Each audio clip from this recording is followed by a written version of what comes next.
Hi guys, tonight we explore how a land that has faced wave after wave of invasion, collapse and transformation somehow continues to exist not just in memory, but as a living identity that stretches back thousands of years. You begin not with a battle, not with a king, but with the land itself. Before empires rise and fall, before armies march across plains and banners are raised in the wind, there is a quiet geography waiting beneath it all. You stand at the edge of a vast plateau where the air feels dry and still, and the horizon stretches in muted tones of brown and gold. This is the Iranian plateau, the heart of what was once called Persia. The mountains rise in the distance, rugged and protective, forming natural barriers that separate this land from the outside world. To the west, the Zagros Mountains stand like a silent wall. To the north, the Alborz Range curves along the edge of the Caspian Sea.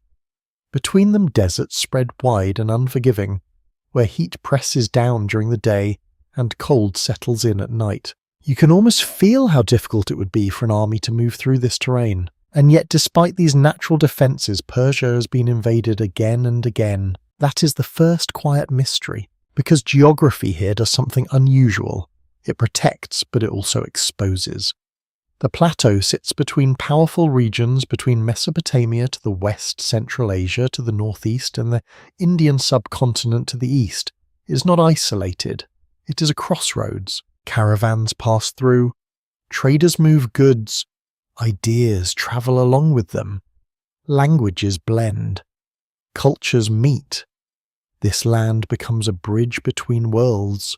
A mainstream historical fact is that Persia's location made it one of the most important crossroads of ancient trade routes connecting east and west long before global trade became what you know today. You imagine walking along one of those early paths, not yet a road, just a worn trail through dust and stone. You hear the faint sound of footsteps, the soft clink of metal, the low murmur of voices speaking in unfamiliar languages. Even before the rise of empires, this land is already alive with movement. But there is something else here, something quieter. Some researchers suggest that the harshness of the environment itself shaped the mindset of the people who lived here. Surviving in a land of extremes where water is scarce and distances are vast required cooperation, planning, and resilience. Communities could not afford to collapse easily. They had to endure. You feel that endurance in the stillness around you. The wind moves slowly across the plateau, carrying dust in soft currents. It is not violent, it is patient, and patience over time becomes a kind of strength. An unusual detail emerges when you look closer at how early settlements adapted to this environment. Long before modern engineering, people in this region developed underground water systems called qanats. These channels carried water from distant mountains to dry settlements, allowing life to exist where it otherwise could not. You imagine walking above one of these hidden systems, unaware that beneath your feet water is flowing silently through carefully constructed tunnels sustaining villages and fields. It is a quiet kind of survival. Not dramatic, not visible from a distance, but deeply effective. Archaeologists continue discussing whether the widespread use of qanats was one of the key reasons settlements in Persia could survive repeated disruptions even when surface structures were destroyed during invasions. Because even if an army burned fields or destroyed buildings, the water system beneath remained. And with water, life could return. You begin to notice a pattern forming even before the first empire appears. Survival here is not always about winning, it is about enduring. You move forward in time and the land begins to fill with early communities. Small villages grow into larger settlements. Tribes organize, leaders emerge.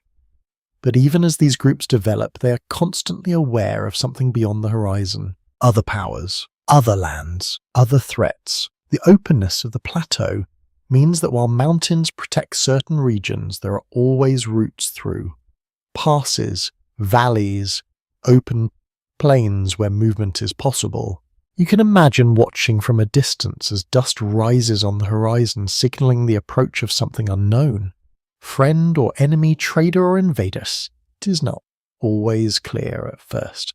That uncertainty becomes part of life, a quiet tension that never fully disappears. And yet this same openness also brings opportunity. Goods arrive from distant lands, ideas flow in. Technologies spread, The people here are not cut off from the world, they are connected to it deeply and constantly. This dual nature, exposed yet protected, threatened yet enriched, begins to shape something deeper than politics or war. It shapes identity. You begin to sense that Persia's survival is not just about armies or rulers. It is rooted in something more subtle, a flexibility, a willingness to absorb, adapt, and continue. Scholars remain divided about how much of this resilience comes from geography alone, and how much comes from cultural choices made over generations. But as you stand here feeling the dry air and watching the distant mountains, it seems difficult to separate the two. The land and the people are intertwined. You take a few steps forward and the light begins to shift slightly, as if time itself is moving with you. The early world fades gently into something more structured, more organized. You begin to see the outlines of something larger forming. Not yet an empire, but the early signs of one. Paths become roads, villages become cities. Leaders begin to think not just about survival, but about expansion, control, and legacy. But even as power begins to gather, the memory of the land remains. The mountains still stand, the deserts still stretch wide, the hidden water still flows beneath the surface.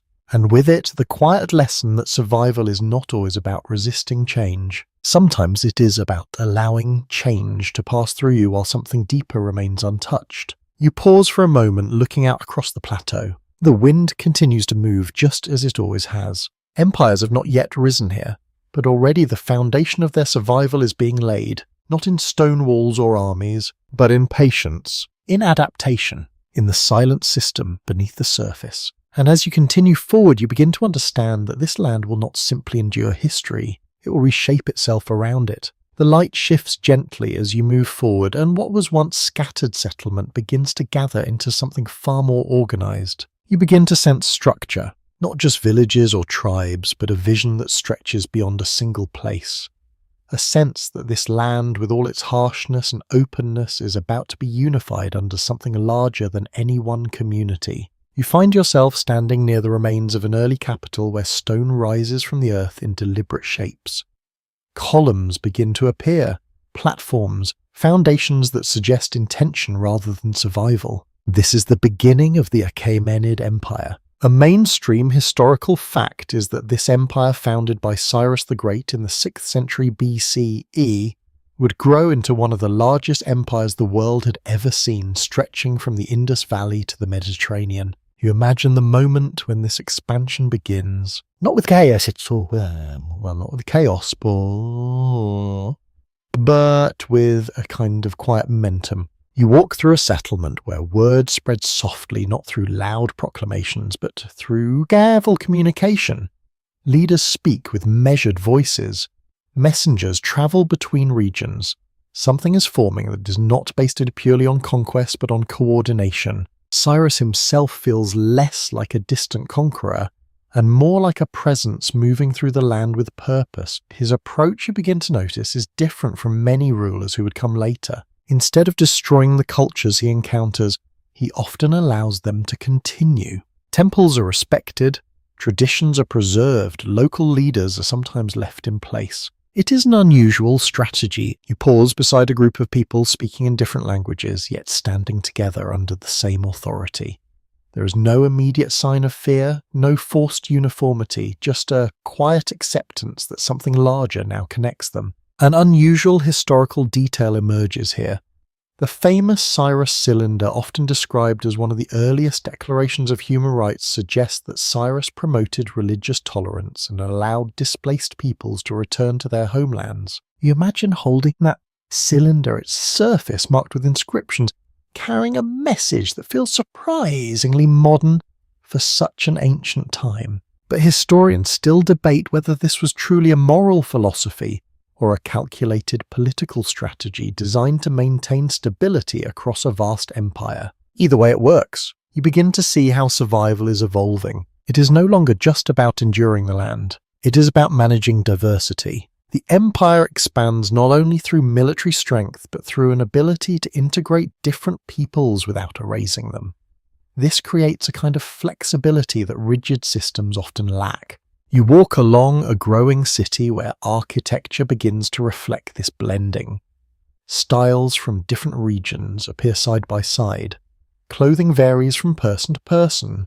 Languages overlap in the air like soft echoes. And yet there is order. You sense it in the way officials move through the streets in the presence of organized systems that keep everything connected. Taxes are collected, messages are delivered, decisions are made and carried out across vast distances. This is not chaos. It's coordination on a scale that feels almost impossible for its time. You begin to understand that the survival of Persia is no longer accidental. It is becoming deliberate. You step into a larger ceremonial space where representatives from different regions gather. Their clothing reflects distant lands.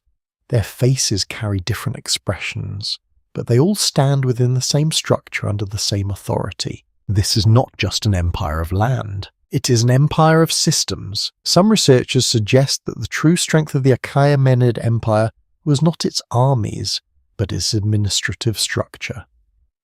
The creation of satrapies, regional divisions governed by local leaders under imperial oversight, allowed control without constant direct intervention. You imagine how this would feel from within. Instead of being ruled by a distant, unfamiliar force, people are governed by someone closest to their own culture, someone who understands local customs. At the same time, they are connected to a larger network that provides stability and protection. It is a balance, and balance you begin to realize is a recurring theme. But this balance is not perfect. You notice small tensions beneath the surface, differences in language into belief in loyalty. These do not disappear simply because an empire exists. They are managed, not erased. Archaeologists continue discussing whether this system of tolerance created genuine unity, or if it simply delayed deeper conflicts that would eventually surface. You walk through a corridor lined with carvings where figures from different lands are depicted bringing gifts. It is a quiet display of power, but also of inclusion. Each figure is distinct, not made identical. The empire does not demand sameness, it demands connection, and that connection becomes its strength. You step outside and the scale of what is forming becomes clearer. Roads extend outward. Messengers move quickly between regions. Information flows. The land that once felt fragmented now feels linked. You begin to sense that Persia's survival is no longer tied only to geography or resilience, but to something more advanced. Systems that can absorb shock, structures that can adapt, leadership that understands the value of flexibility. But as you stand there watching the early empire take shape, there is also a quiet awareness that such a vast system cannot remain untouched forever. Expansion brings attention. Attention brings challenge. And somewhere beyond the edges of this growing empire, other powers are watching, waiting. The wind moves again, carrying with it a subtle shift in the air. The world is becoming larger, and Persia, for the first time, is not just surviving within it. It is shaping it. The air feels different now. Where before you sense the rise of an empire, you now feel its movement. Not just growth in size, but motion across distance. A quiet, constant flow that links one place to another, binding everything together in ways that are not immediately visible. You find yourself standing on a long stretch of road, its surface packed firm beneath your feet.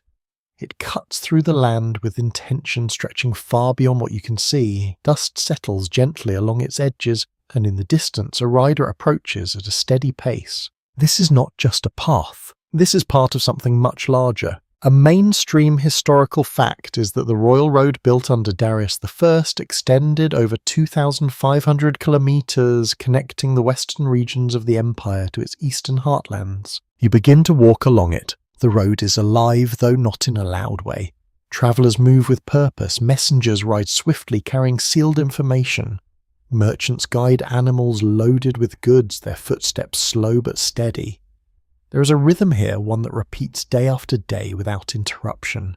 And within that rhythm you begin to sense something powerful. Connection. You pause as a rider passes you, barely slowing his presence, brief but meaningful.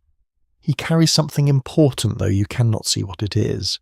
Perhaps a message, perhaps an order, perhaps news of distant events that will soon affect places far away. It is a quiet system, but an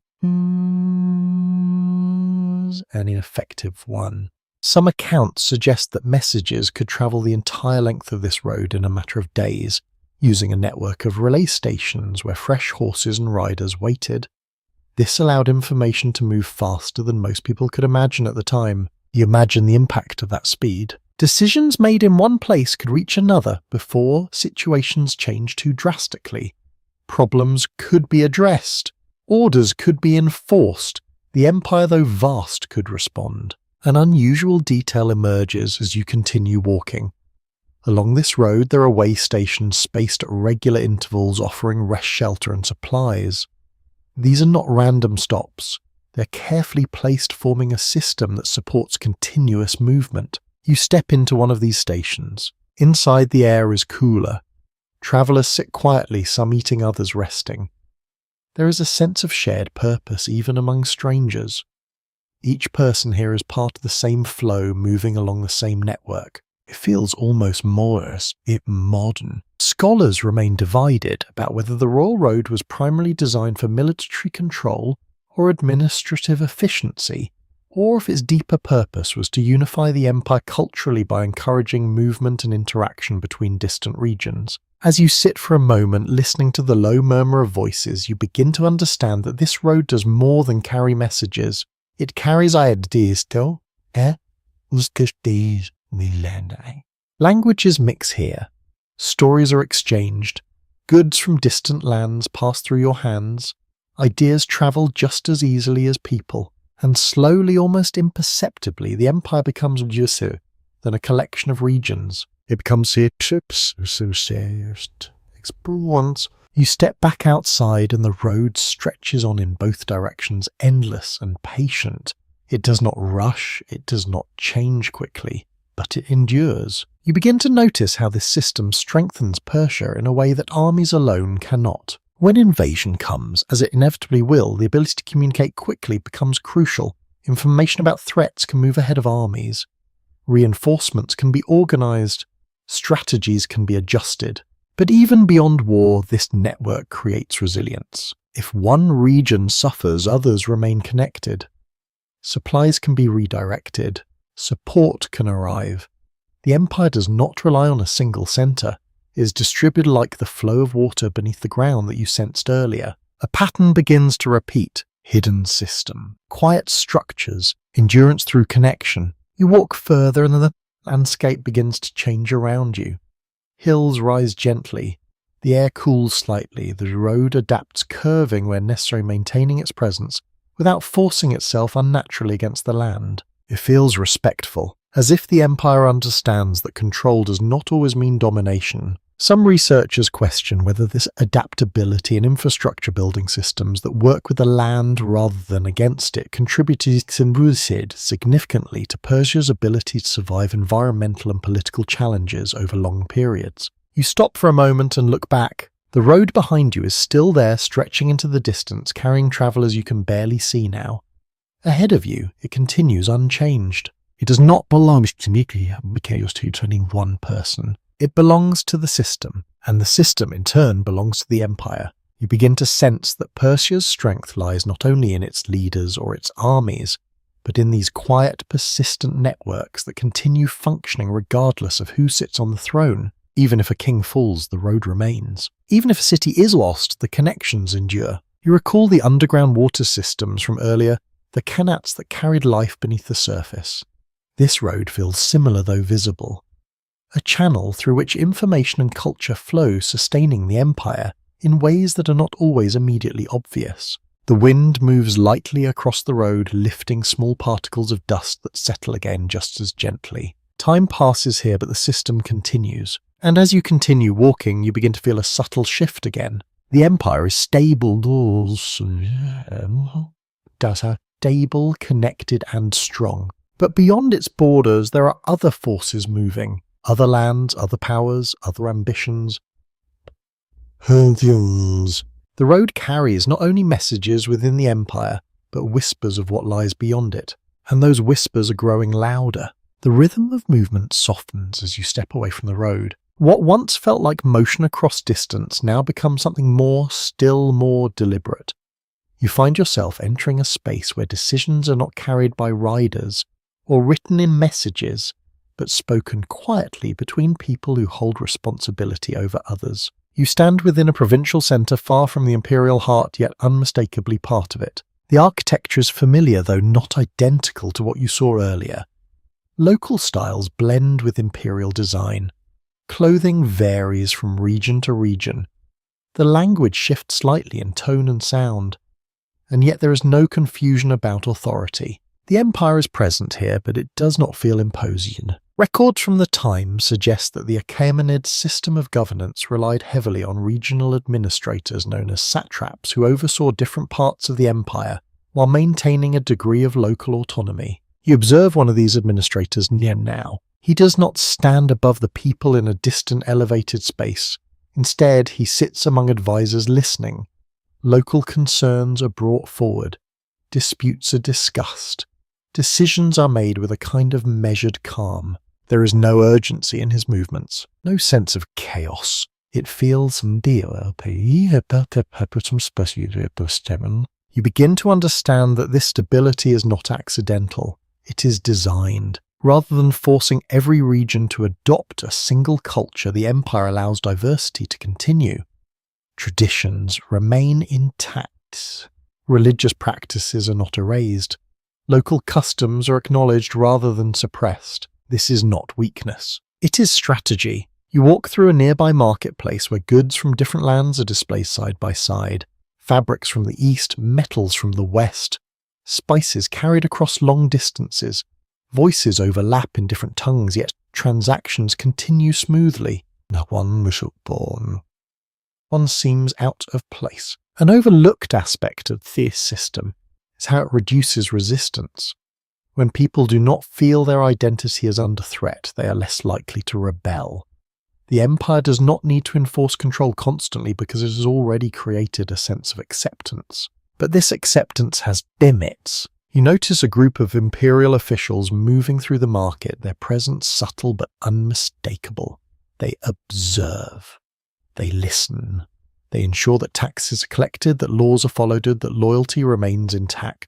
Freedom exists here, but within boundaries. Some historians question whether this model of tolerance was genuinely inclusive or simply a refined method of control, allowing the empire to maintain order without the need for constant force. You pause near a temple. The structure is different from others you have seen.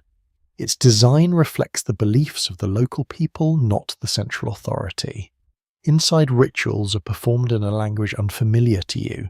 The air carries a faint scent of incense, and yet the temple stands unharmed. It is not replaced, not forbidden. You begin to sense that the empire understands something subtle about power. It does not always need to erase different. It can exist alongside it. A lesser known reveals that in many conquered regions, local elites were kept in positions of influence, acting as intermediaries between the imperial system and the population. This created continuity even as authority shifted. You imagine how this would feel for someone living here. Life does not suddenly become unrecognizable. Familiar leaders remain. Traditions continue. The presence of the empire is felt, but it does not overwhelm daily existence. This creates a quiet kind of loyalty. Not always enthusiastic, not always deep, but enough to prevent collapse. You step into a quieter street where the noise of the market fades into soft footsteps and distant conversation. The sun hangs lower now, casting long shadows across the ground. You reflect on what you have seen. This is not an empire that relies solely on force. It is one that understands balance. Control and flexibility. Authority and accommodation. But balance is fragile. You begin to notice small tensions, again subtle but present. A disagreement between local leaders. A hesitation in conversation when imperial officials pass by. A quiet awareness that beneath the surface differences still exist. Researchers continue to examine whether this system could truly sustain unity over long periods or if it simply delayed deeper fractures that would emerge under pressure. You sense that pressure even if it has not yet fully arrived. Because no matter how carefully an empire is constructed, it cannot control everything. External threats remain, internal divisions linger, and time slowly but steadily moves forward. You walk toward the edge of the settlement where the structures thin out and the open land returns. The mountains are visible again in the distance, silent and unchanged. The same land that shaped the earliest communities is still here, watching, enduring. You begin to understand that Persia's survival is not just about building strong systems, but about creating systems that can bend without breaking. And as you take one last look at the provincial centre behind you, you feel a quiet certainty. This balance will be tested, not once but many times. And each time the Empire will have to decide whether to hold them or adapt once again. The air grows heavier as you move forward, as if something distant is beginning to press against the edges of the world you have come to understand. The balance you observed, the quiet coordination, the careful tolerance, all of it continues. But now there is something else moving alongside it. Tension. You find yourself standing on the western edge of the empire where the land feels less contained. The terrain opens toward unfamiliar territories, and beyond it another world begins. A different way of thinking, a different structure of power. Here Persia meets the Greek world. At first, the contact is not immediate conflict. There are traders, travelers, and stories passed between cultures. But beneath these exchanges, something deeper begins to form. A slow awareness of difference. On one side, an empire built on unity across diversity. On the other, a collection of independent city-states, each fiercely protective of its autonomy. This difference matters. It shapes how each side responds to the other. Accounts from the period indicate that tensions escalated when a Persian authority extended into regions inhabited by Greek city-states, particularly in Asia Minor. What begins as influence gradually becomes control, and control is not always accepted. You walk along a coastline where the wind carries the scent of salt and distant water. Ships move slowly across the horizon. The sound of waves against the shore feels steady, almost calming. Beneath it there is movement. Preparation. Messengers arrive with urgency now. Discussions grow sharper. Decisions must be made. You begin to sense that this is no longer about quiet governance. It is about confrontation. The Greco-Persian Wars begin not as a single event, but as a series of encounters shaped by misunderstanding, ambition, and resistance. You stand among Persian forces gathering near the coast. The atmosphere is controlled but no longer calm. Soldiers prepare equipment, commanders speak in low focused tones. There is no panic, but there is awareness. This will be different. A widely accepted historical understanding is that Persia, under rulers like Darius and later Xerxes, sought to expand and secure its western territories, bringing it into direct conflict with Greek city-states that resisted imperial control. You imagine the scale of this movement. Armies drawn from across the empire, soldiers speaking different languages, wearing different armor, yet standing together under a single command. The diversity that once strengthened the empire now becomes part of its military force. It is impressive, but also complex. You look across the water and imagine the Greek side. Smaller forces, less unified, but driven by something else. Independence. A fierce attachment to local identity that does not easily bend. This difference creates an unusual dynamic. Persia is larger, more organized, more resource-rich. Greece is fragmented but deeply motivated. You begin to understand that this conflict will not be simple. One lesser-known detail reveals that Persian campaigns relied heavily on coordination across vast distances, which, while effective in administration, sometimes slowed decision-making during fast-moving military engagements. You picture messages traveling along the same networks you walked earlier, now carrying urgent information instead of routine communication. The system is still strong, but war introduces unpredictability. You step closer to the moment of encounter. The shoreline fades and the scene shifts to a narrow pass where land compresses and movement becomes restricted.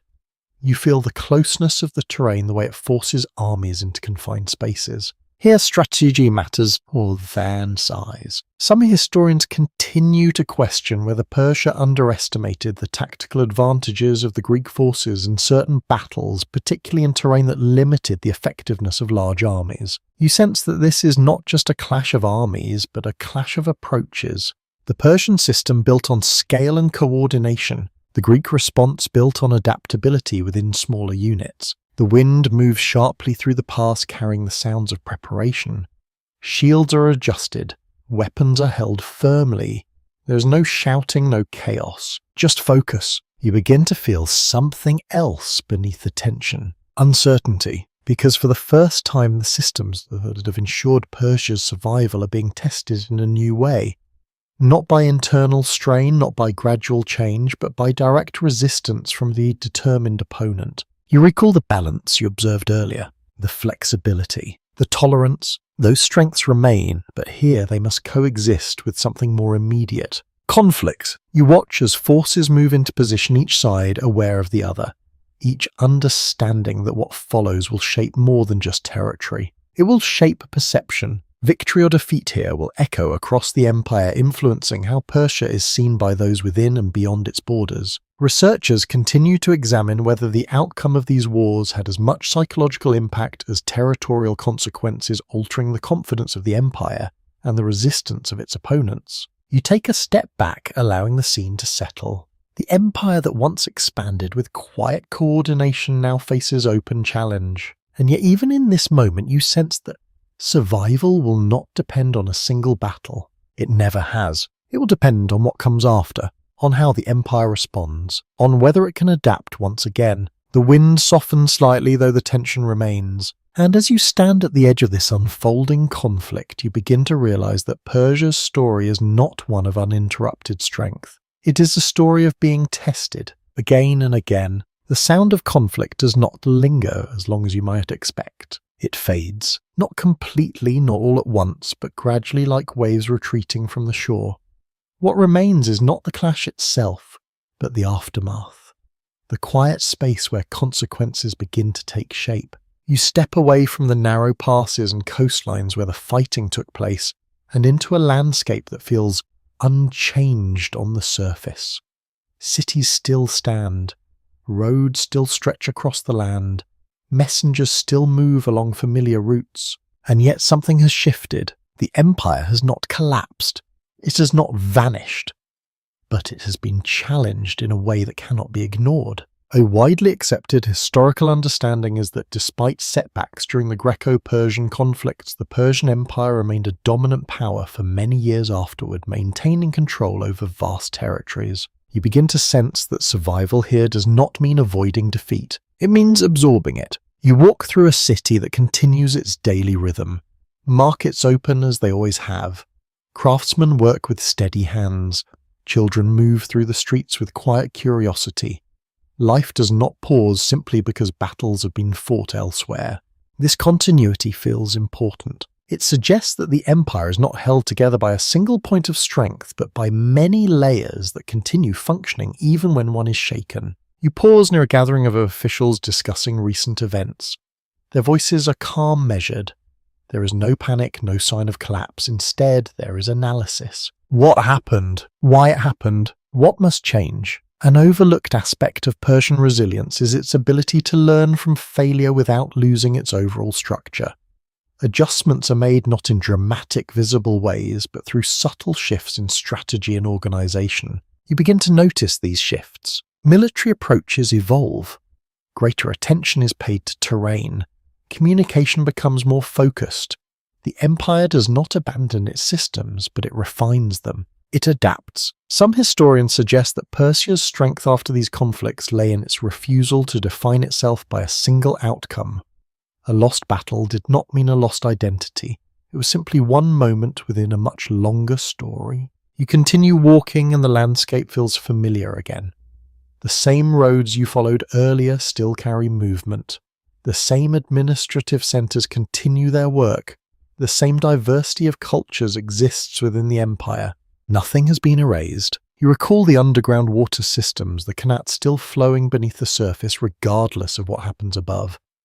The empire feels similar. Visible disruptions occur, but beneath them the deeper systems remain. A lesser-known detail reveals that Persian administrative practices continued largely unchanged after the conflicts, allowing the empire to maintain stability even as it faced external challenges. You imagine how this would feel for someone living here. The world does not suddenly become uncertain. There is no immediate collapse. The structures that support daily life continue to function. This creates a sense of continuity that protects the population from the full shock of external events. It is a quiet form of resilience. You step into a quieter part of the city where the noise fades into soft echoes. The sun is lower now, casting a warm glow across the stone walls. Shadows stretch gently along the ground. You begin to reflect on what survival truly means in this context. It is not about avoiding loss. It is about limiting its impact, allowing the surface to absorb disruption while the deeper layers remain intact. Researchers continue to examine whether this layered structure of governance and infrastructure was the key factor that allowed Persia to endure repeated challenges without total collapse. You pause considering the idea. An empire built only on military strength might fall when that strength is tested. But an empire built on systems, on connection, on adaptability can recover. You move forward and the sense of tension that once filled the air begins to soften. The immediate threat has passed, though the memory of it remains. A memory, you realize, is another form of strength. The empire remembers what it has faced. It carries those experiences forward, shaping future decisions. You begin to sense that Persia's survival is not a single achievement but a continuous process, a cycle of challenge and response, pressure and adaptation. It does not seek to avoid change. It learns to move with it. You step beyond the city where the open land returns once more. The mountains stand in the distance unchanged. The wind moves gently across the plateau just as it did before. Time passes. Empires rise, face resistance, adjust and continue. And Persia, you begin to understand, does not depend on perfection. It depends on persistence. The world beyond its borders is still shifting. Other powers are still watching. New challenges will come. But for now the empire remains. Not untouched, not unchanged, but still here. And as you continue forward, the light begins to shift again, signaling that another transformation is approaching. One that will test Persia in a way far more profound than anything before. The light dims slightly as you move forward, as if the world itself is holding its breath. What once felt stable, adaptable, quietly enduring now faces something entirely different.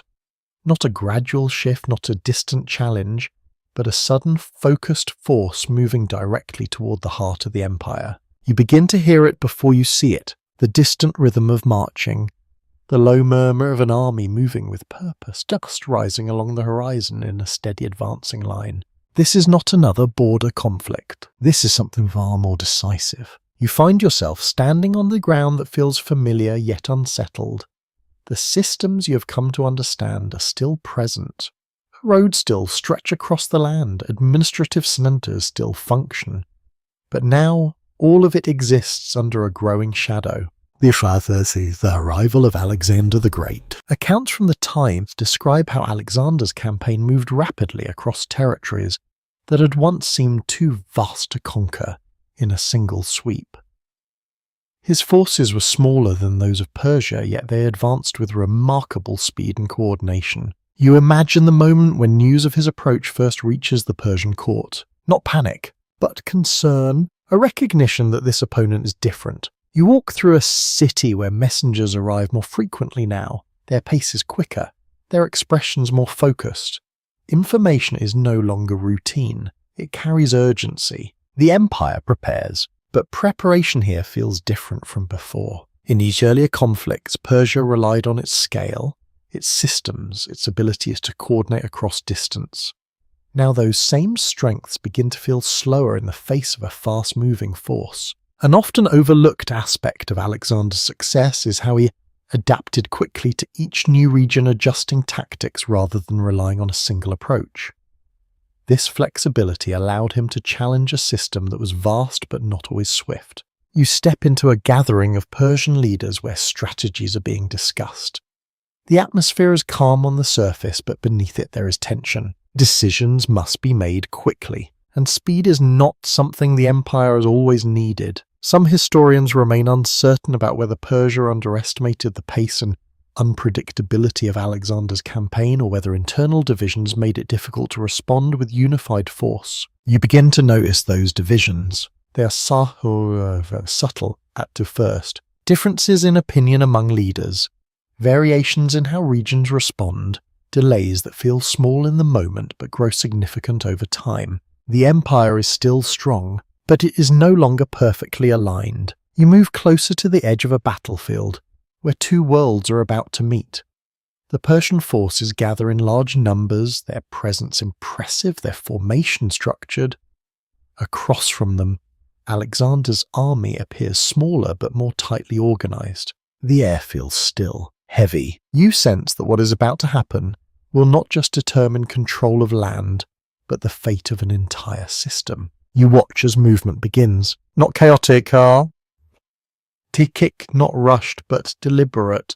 The scale of the Persian army is visible in every direction, yet coordination across such size becomes a challenge.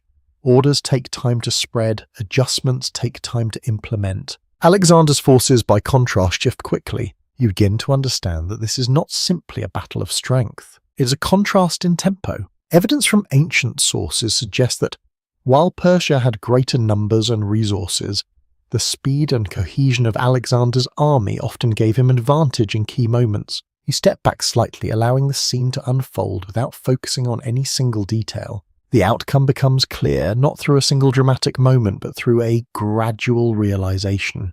The empire is being overcome, not because it lacks strength, but because it could not adapt quickly enough to this new kind of challenge. You feel the weight of that realization. For the first time, the systems that ensured survival are not enough. The roads, the administration, the tolerance, the balance, all of it remains. But against a rapidly advancing force, these strengths cannot respond in time. The result is not immediate disappearance, but it is decisive. The old structure begins to give way. You walk through a city after the shift has taken place. The buildings still stand, the streets still exist, but something has changed. The authority is no longer the same. The empire as it once was has fallen, and yet as you move through the quiet streets, you notice something unexpected. Life continues. People still speak the same languages. Traditions remain. Markets reopen. The deeper layers of culture do not vanish with the political structure.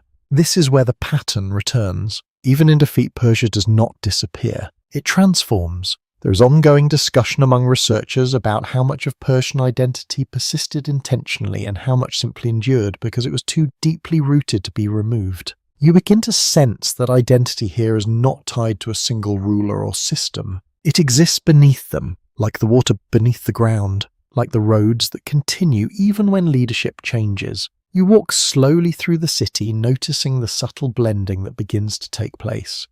Greek influences appear alongside Persian traditions.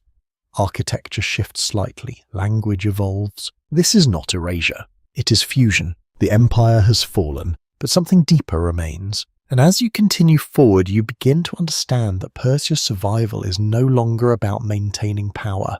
It is about maintaining identity, even when everything else changes. The world does not end when an empire falls. It softens. What once felt solid becomes fluid.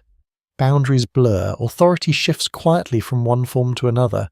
And as you move through this new landscape, you begin to notice something unexpected. Persia is still here, not as it was before, not as a single unified power stretching across continents, but as something more subtle woven into the fabric of everyday life. You walk through a city now shaped by new rulers, where Greek influence rests gently on top of older Persian foundation. Columns rise in unfamiliar styles, yet the layout of the streets feels unchanged. The rhythm of life continues almost uninterrupted. Voices drift through the air, carrying a blend of languages. Greek words mix with older Persian sounds. You hear them overlapping, not replacing one another, but coexisting. Records from this period suggest that after the conquests of Alexander, much of the region became part of a Hellenistic world where Greek culture spread widely across former Persian territories. You pause near the gathering of scholars. They speak in measured tones, discussing philosophy, astronomy, and governance. Some ideas feel new, imported from distant lands. Others carry echoes of older traditions that have not disappeared. This is not domination in the way you might expect. It is layering. An often overlooked detail is that many Persian administrative practices continued under Greek rule, especially in regions where local systems were already effective. Rather than replacing everything new, rulers often relied on what already worked. You begin to understand that power has shifted, but the structure beneath it remains familiar. You step into a quieter part of the city where daily life unfolds without concern for distant politics. A family prepares a meal. A craftsman shapes metal with steady hands.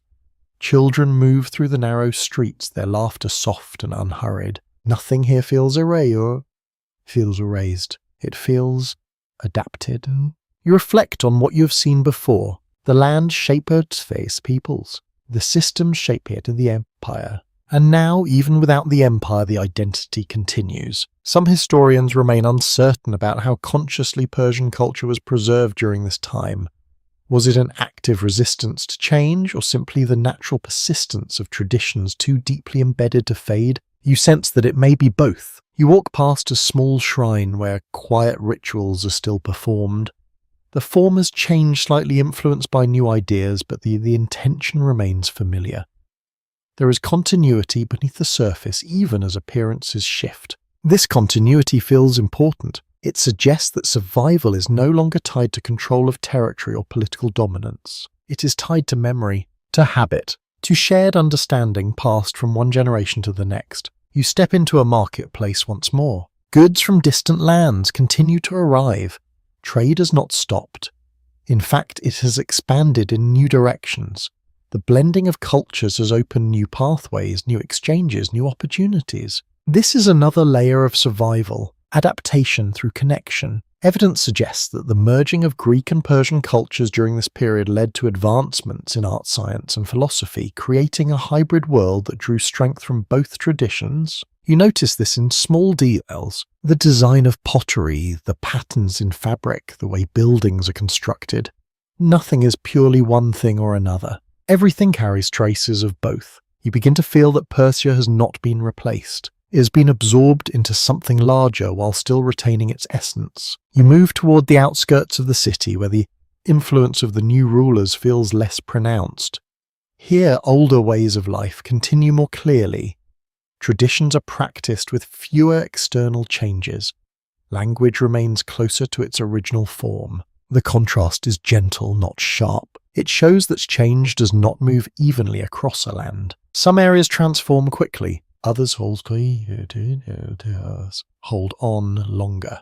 There is ongoing discussion among researchers about how this uneven transformation contributed to the long-term survival of Persian identity, allowing it to persist in some regions even as others became more heavily influenced by external cultures. You pause and look back. The city behind you represents change. The land around you represents continuity. Together they form something balanced. You begin to understand that Persia's survival is not about resisting every influence. It's about absorbing what can be integrated while quietly preserving what must remain. This requires flexibility, but also a strong sense of self. You take a few steps forward and the landscape begins to shift once again.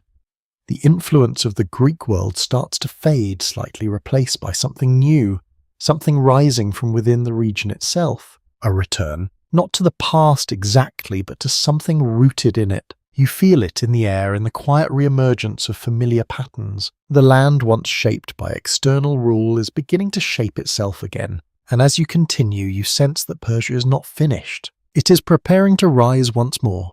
The air carries a different kind of movement now. Not the steady flow of traders, not the imposed order of distant rulers, but something emerging from within the land itself. A quiet reorganization. A return that does not announce itself loudly, but grows slowly, almost unnoticed at first. You walk across open plains where the horizon stretches wide and the sense of central control feels lighter than before. Cities exist, but they do not dominate the land in the same way. Authority is present, but it is spread out less concentrated. This is the beginning of the Parthian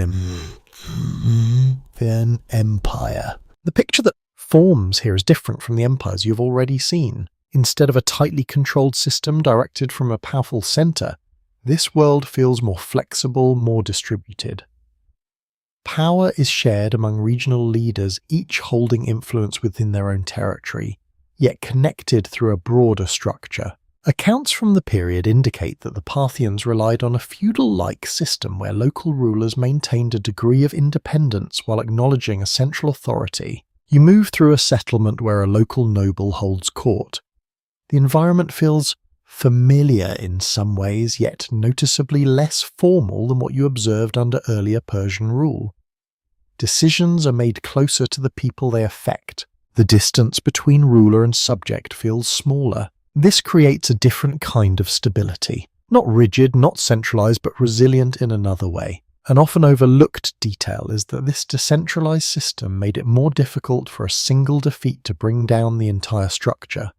If one region faltered, others could continue functioning without immediate collapse. You begin to recognize a pattern again: survival through distribution. You step into a gathering where leaders from different regions meet. Their clothing reflects their own lands. Their accents vary.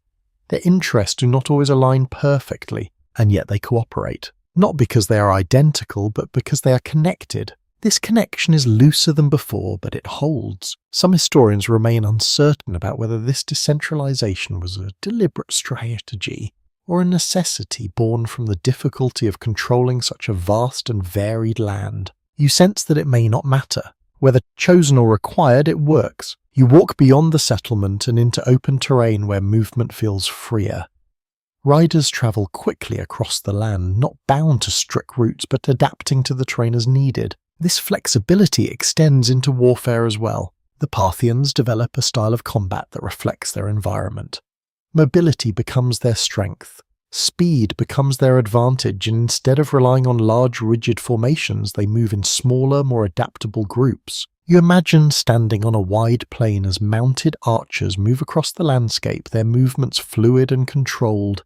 They do not hold position in the same way as earlier armies. They shift, retreat, and return. It feels less like a seesaw and more like a current of motion. Evidence from historical sources suggests that Parthian forces were particularly effective against larger, more heavily structured armies using tactics that relied on speed and distance rather than direct confrontation. You begin to see how this connects to the broader theme. Adaptation, not just in governance, but in every aspect of survival. You pause and listen to the wind moving across the plain. It carries no fixed direction. It shifts, changes, responds to the landscape. The Parthian approach feels similar. It does not resist force directly. It moves around it. A lesser-known detail reveals that the famous Parthian shot a tactic where riders could fire arrows while retreating became a symbol of this adaptability, allowing them to strike even as they withdrew. You imagine the confusion this would create for an opposing force, expecting a retreat only to be met with resistance, expecting statinas only to face motion. You begin to understand that survival here is no longer about holding ground. It is about controlling movement. You walk through another settlement where life continues with a sense of independence. Local customs remain strong. Traditions are not overridden by a distant authority. Each region carries its own identity, yet remains part of something larger. This creates a balance between unity and autonomy. Not perfect, not without tension, but effective. There is ongoing discussion among researchers about whether this balance allowed the Parthian Empire to endure longer than more centralized systems might have under similar pressure. You look back across the land you have traveled, from the structured order of the Achaemenid world through the blending of the Hellenistic period, and now into this decentralized system, a pattern becomes clearer. Persia does not survive by remaining the same. It survives by changing its form. You feel that change now not as disruption but as continuity in a different shape. The land remains. The identity remains. Only the structure shifts. You take a few steps forward and the horizon begins to reveal something new again. Another force, another challenge approaching from beyond the edges of this flexible system. You sense that this decentralized strength will soon be tested, and once again Persia will have to respond, not by returning to what it was, but by becoming something new. The wind feels sharper now as you move forward, carrying with it a sense of anticipation. The open plains stretch endlessly at their surface, broken only by the faint movement of riders in the distance. This is not a place of walls or fortified cities. It is a place of motion where strength is measured not by what you hold, but by how you move. You step into this shifting landscape and begin to sense the presence of another force approaching. Not sudden, not chaotic, but persistent. The Roman Empire. At first, it is not a direct collision. There are border tensions, shifting alliances, cautious movements along the edges of territory.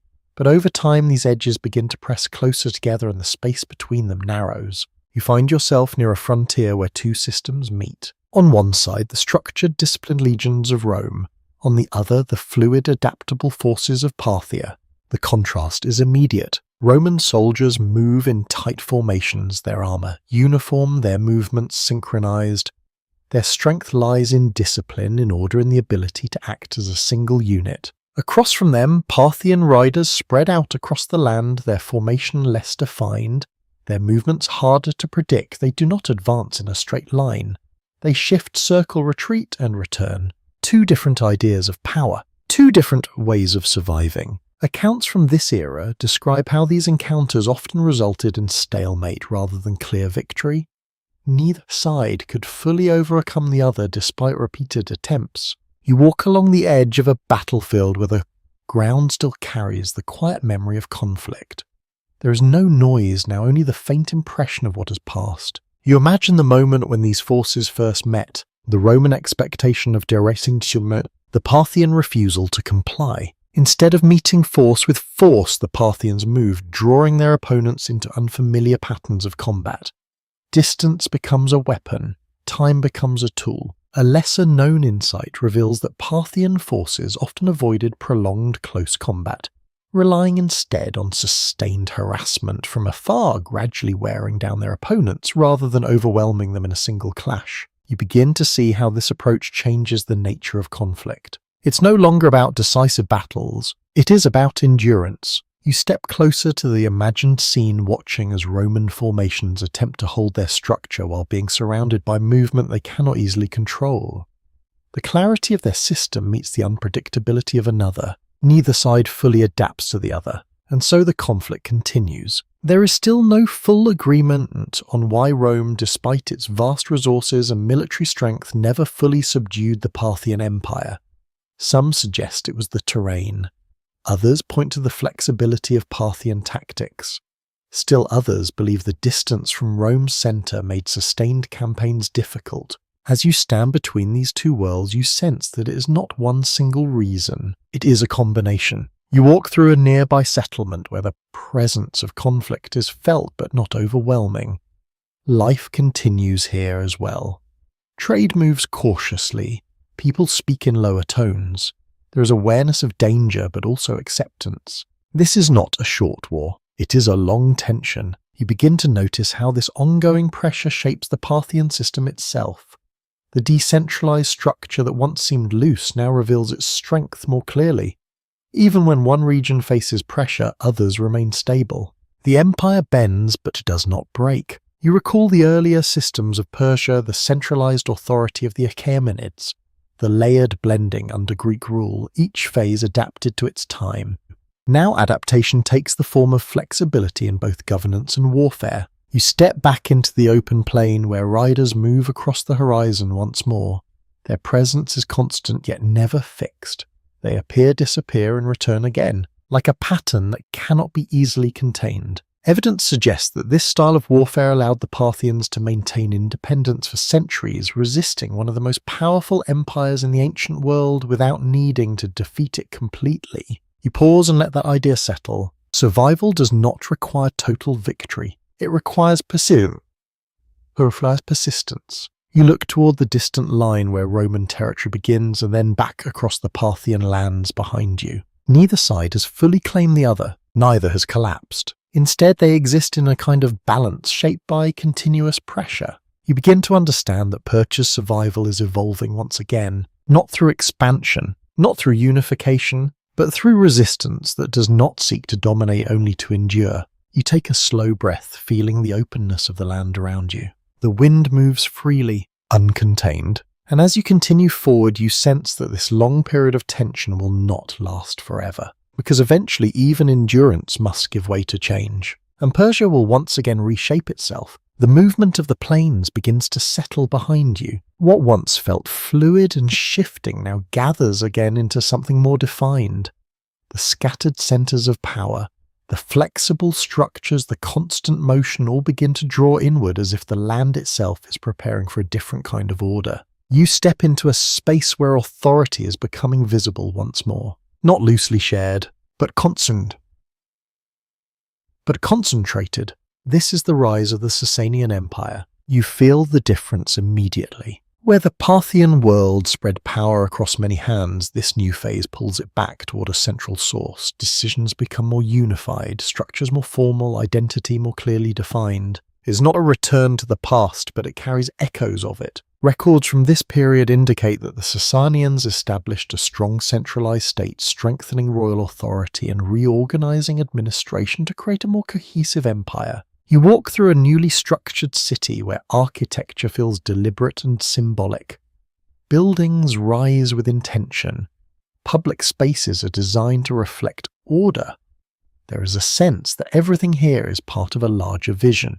Authority is no longer distant or diffuse. It is present. You notice it in the way officials move through the streets, in the way decisions are carried out with clarity, in the way the population responds with quiet recognition of a unified power. This creates a different kind of stability. More controlled, more direct. An often overlooked detail is how the Sasanians worked to revive elements of earlier Persian identity, reconnecting with traditions that predated foreign rule. This was not simply political, but cultural, shaping how people saw themselves within the empire. You pause near a gathering where stories are being shared not just of recent events, but of a deeper past.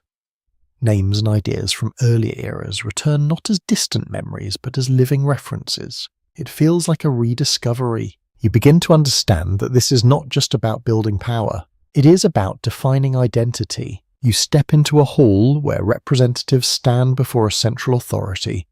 The atmosphere is formal but not tense. There is structure here, a clear sense of hierarchy, yet it feels stable rather than oppressive. The empire is speaking with one voice again, but this voice is shaped by everything that came before. Some historians suggest that this centralization was a response to the limitations of the Parthian system, an effort to create a stronger, more unified state capable of facing external threats more effectively. You sense that reasoning in the way decisions are made. Faster, more coordinated, less dependent on negotiation between distant regions. But with this strength comes a new kind of challenge. You begin to notice that unity, while powerful, requires maintenance. It depends on consistency, on shared belief, on alignment across the empire. And alignment is not always easy. You walk through a quieter part of the city where everyday life continues much as it always has. Markets open, craftsmen work, families gather. The deeper rhythms of life remain steady. This continuity feels familiar, even as the structure above it changes. You recall earlier moments when Persia adapted through decentralization, through blending, through flexibility. Now adaptation takes a different form. Reconstruction. You step toward the edge of the city where the land stretches outward once again. The openness remains unchanged by political shifts. The mountains still stand, the wind still moves. The land endures as it always has. There is ongoing discussion among researchers about whether this renewed centralization made the Sasanian Empire stronger or more vulnerable in the long term. A unified system can respond quickly, but it can also be more deeply affected if that unity is disrupted. You consider this as you look back at the city, strength and fragility existing together. The empire now has a clearer identity, a stronger center, a more defined structure. It appears solid. But solidity can sometimes resist change. And resistance over time can create pressure. You begin to feel that pressure faintly, not yet visible, but present beneath the surface. External forces still exist. Rival powers still watch. Internal differences have not disappeared, only been brought into alignment. For now, you take a slow step forward and the light shifts again, signaling that this new phase, like all others, will face its own tests. Because Persia does not remain unchanged for long. It moves. It adapts. It reshapes itself, and as you continue, you sense that this centralized strength will soon be pushed to its limits. A quiet glow begins to shape the space around you. It is not the light of the sun, nor the flicker of ordinary flame, but something steadier, more symbolic. You step into a place where fire is not simply warmth or illumination, but meaning. You stand before a temple. The structure is simple in its outer form, yet within it carries a sense of deep continuity. The air feels still, almost reverent. At the center, a flame burns without interruption, carefully tended, never allowed to fade. This is the world of Zoroastrianism. You move closer, feeling the warmth gently reach you. It is not overwhelming. It is calm, controlled, enduring. Around the flame, figures move with quiet purpose, maintaining rituals that have been passed down across generations. The empire you have been walking through is not held together by governance alone. It is also shaped by beliefs. Texts and traditions from this period indicate that Zoroastrianism played a central role in Sasanian society, influencing law, identity, and the understanding of order within the empire. You begin to sense how this belief system brings something different to Persia's survival. Where earlier strength came from flexibility or structure, here it comes from shared meaning. You listen as a priest speaks softly, describing the balance between truth and falsehood, light and darkness, order and chaos. These ideas are not abstract. They are woven into daily life, guiding decisions, shaping behavior. It creates alignment, not enforced. Internal. An often overlooked aspect is how this shared belief helped unify diverse populations under a common framework, even when their local customs varied. The structure of faith provided a layer of connection that extended beyond language or region. You notice how people respond. There is a quiet understanding in their movements, a shared rhythm that does not need to be explained. Rituals are performed with care, not as obligation, but as continuation. You step back slightly, observing how this sense of unity feels different from earlier systems. It is less visible than roads or administration, but perhaps more enduring. Some historians remain uncertain about how widely and uniformly these beliefs were practiced across the empire, especially in more distant regions where local traditions remain strong. You consider that as you move through the temple. Even here, unity may not be complete, but it is present enough to matter. You walk outside where the world feels unchanged, yet subtly influenced by what you have just seen. The same streets, the same markets, the same daily routines continue. But now there is an underlying sense of shared purpose.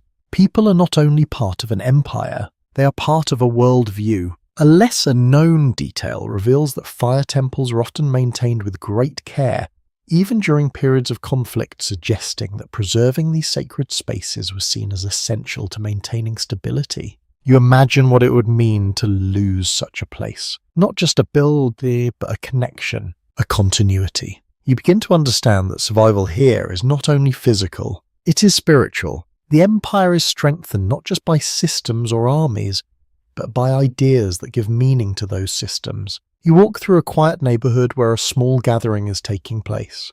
Families sit together, sharing food, speaking softly. The presence of belief is not confined to temples. It exists in homes and conversations, in daily actions. It shapes how people see themselves and how they relate to one another. There is ongoing discussion among researchers about whether this strong connection between religion and state made the Sasanian Empire more cohesive, or whether it created tensions with groups who followed different beliefs. You sense that both may be true.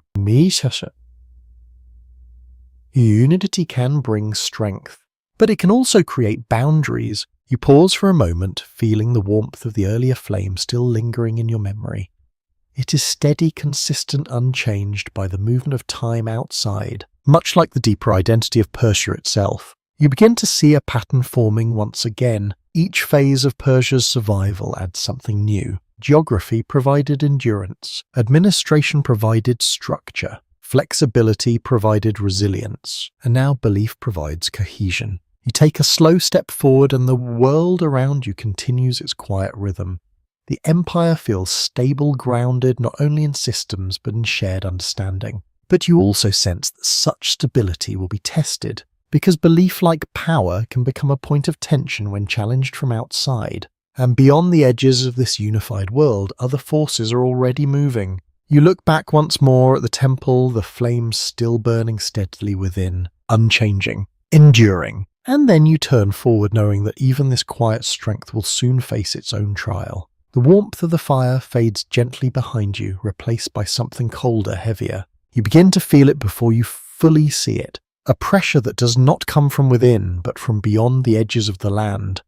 A familiar pattern returning once again, another great power moving closer, testing the strength that has been rebuilt. You step toward a distant frontier where two vast worlds meet. On one side, the structured strength of the Sasanian Empire. On the other, the enduring presence of the Roman Empire, now shifting into its eastern form, later known as the Byzantine world. Between them lies a boundary that is never fully still. You walk along this edge where fortifications rise from the land not as symbols of expansion, but as markers of defense. The air carries a quiet tension. Movement is constant yet controlled. Messengers arrive with updates. Soldiers maintain their positions, leaders consider their options. This is not a single war. It is a series of them. Conflicts that stretch across decades, sometimes generations, where neither side fully overcomes the other. Sources from the era describe how these two empires clashed repeatedly over control of key regions, especially in Mesopotamia, where fertile land and strategic routes made the area too important to ignore. You imagine the cycles of these confrontations: preparation, engagement, withdrawal, recovery, and then once again preparation. The land itself bears the memory of these repeated encounters. You notice areas where structures have been rebuilt, where cities show signs of renewal, layered over earlier damage. Life continues even where conflict has passed through more than once. A detail that often goes unnoticed is how both empires developed systems not just for fighting, but for sustaining prolonged tension. Supply lines, fortified cities, and administrative coordination all played roles in ensuring that conflict could continue without immediate collapse. You step into one of these fortified spaces. The walls are solid, carefully constructed, designed to hold against pressure. Inside, life continues with a quiet awareness of what lies beyond. People move through the streets carrying out daily tasks, yet always aware that the boundary is not far away. This coexistence of normal life and constant threat feels almost surreal. You begin to understand that survival here is not about avoiding war, it is about living with it. Some accounts leave this open to interpretation regarding which side truly held the advantage over time. Victories shifted back and forth, gains were often temporary, control of territory changed only to change again.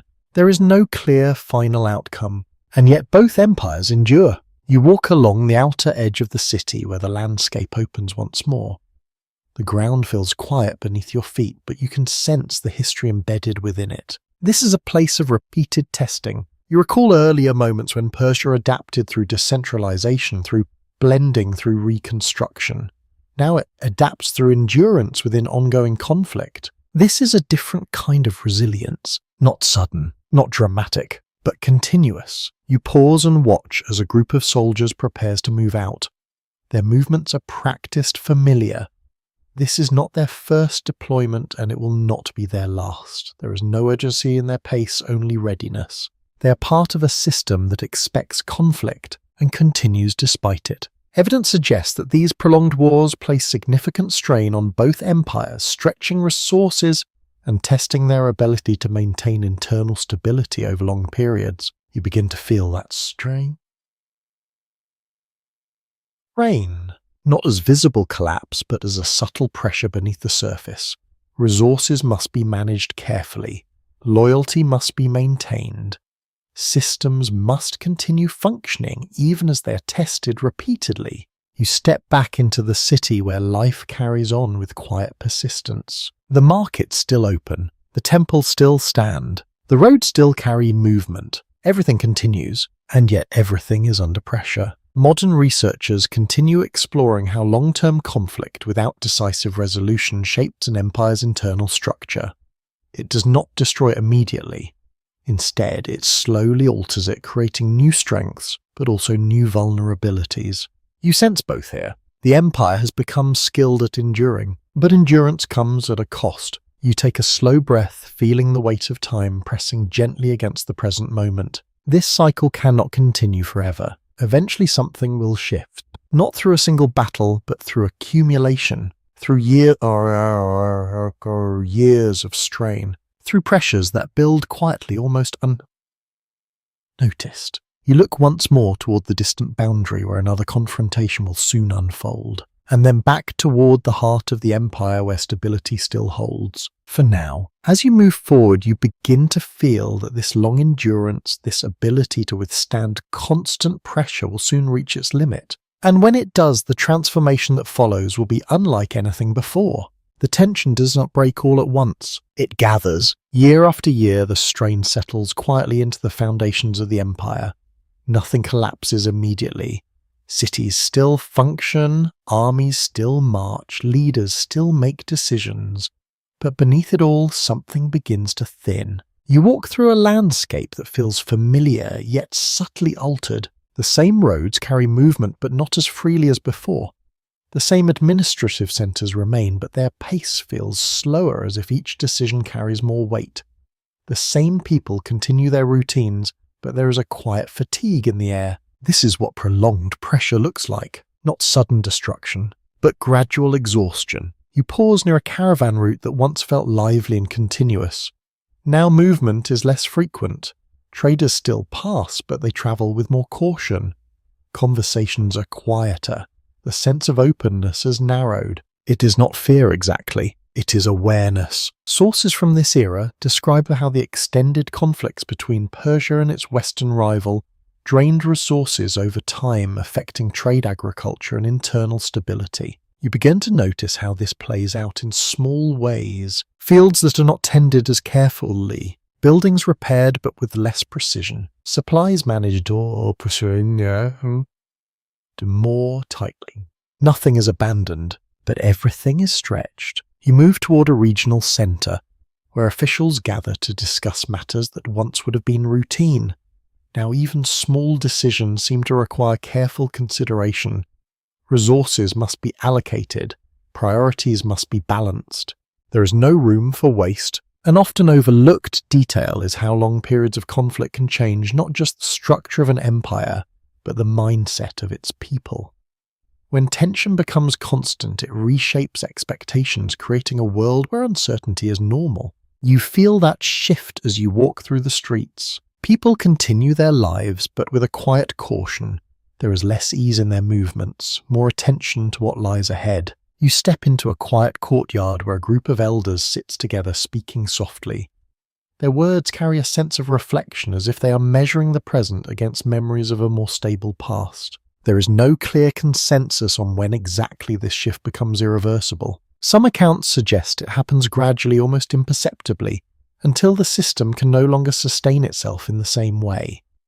Others point to specific moments, key events that accelerate the process. You consider both possibilities. It may not be one or the other. It may be both. You walk toward the edge of the settlement, where the land opens once again. The mountains stand as they always have, unchanged by the pressures of human conflict. The wind moves gently across the plateau, indifferent to the struggles below. The contrast feels striking. The land endures. The empire strains. You begin to understand that resilience has limits. Not fixed limits, but a threshold that shift depending on the weight placed upon them. You recall the earlier strength of Persia, its ability to adapt, to restructure, to absorb change. That ability still exists, but now it is being tested in a different way.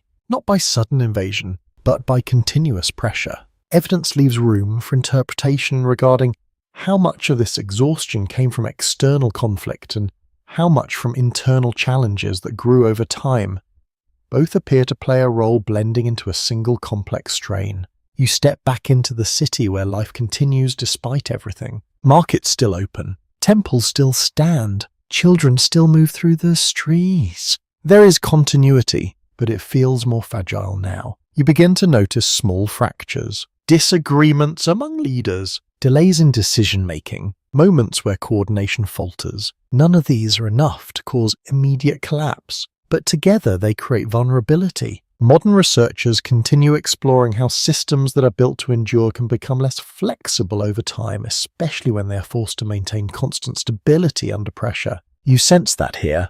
The empire has become strong through structure and belief, but that same structure now resists change. And resistance, when combined with strain, can lead to breakage. You take a slow breath, feeling the weight of the moment. This is not the end, but it is a turning point, the kind that does not announce itself clearly. the kind that is only recognized in hindsight. You look out across the land once more, the same land that has supported so many forms of Persia before. It remains steady, waiting, and as you continue forward you feel that something new is approaching, not from within this time, but from beyond it. A force that will not arrive gradually but suddenly, and when it comes, the exhausted structure you now see will not be able to respond as it once did.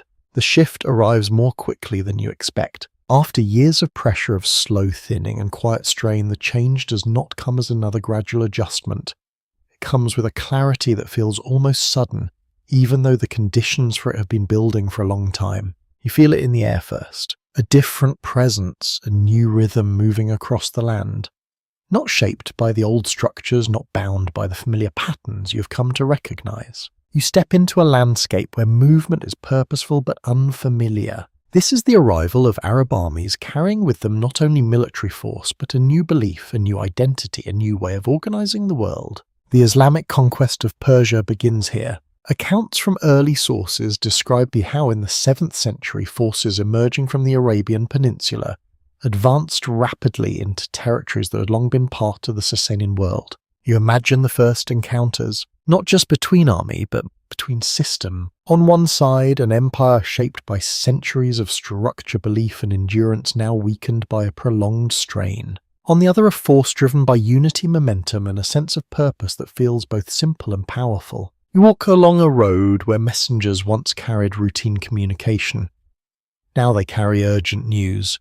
The pace has changed. The tone has changed. The empire prepares to respond. But something is different this time. The strength that once allowed Persia to absorb challenges is no longer as flexible. The systems that once adapted now struggle to shift quickly enough. A detail that often escapes attention is how internal exhaustion can limit an empire's ability to respond effectively, even when its structures still appear intact on the surface. You begin to see that here. Decisions take longer. Coordination falters. Resources are stretched thin. You move closer to the edge of a battlefield where the confrontation unfolds.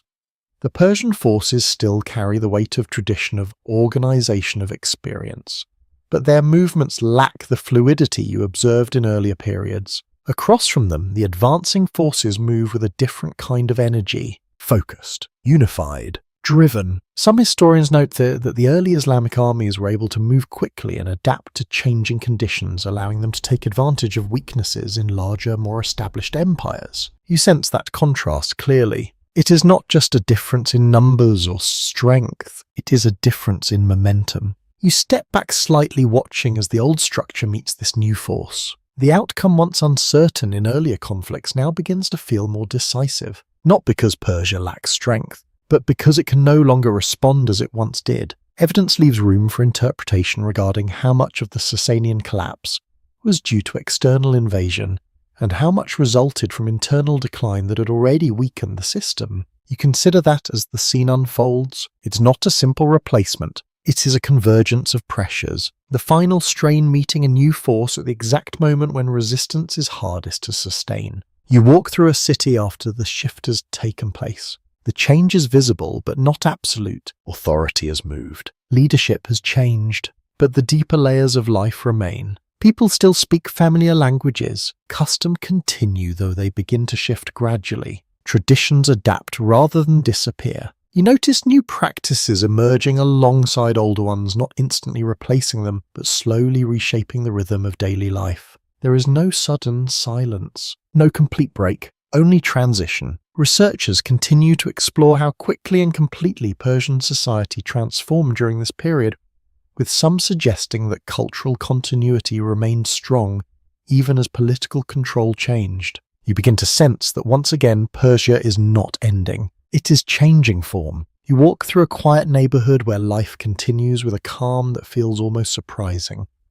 A family gathers, a craftsman works, children move through the streets. The empire has fallen, but the people remain. The identity remains. It shifts, adjusts, integrates what has arrived while holding on to what has endured. You recall earlier moments, the blending under Greek influence, the flexibility of the Parthian, the reconstruction of the Sasanians. Each time Persia changed without disappearing, and now it does so again. You step toward the edge of the city where the open land stretches outward. The mountains still stand, the wind still moves. The land remains unchanged, and within it the deeper continuity of Persia continues as well, not as an empire, but as something more enduring. As you move forward, you begin to feel that this transformation will not erase Persia. It will reshape it in ways that are quieter, but just as powerful. The world does not feel broken, it feels rearranged. You move through streets that are both familiar and subtly altered,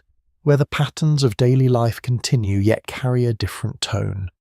The voices you hear still echo the rhythms of the past, but new words slip gently into conversation, blending without resistance. You are no longer within the structure of an empire, but you are still within Persia.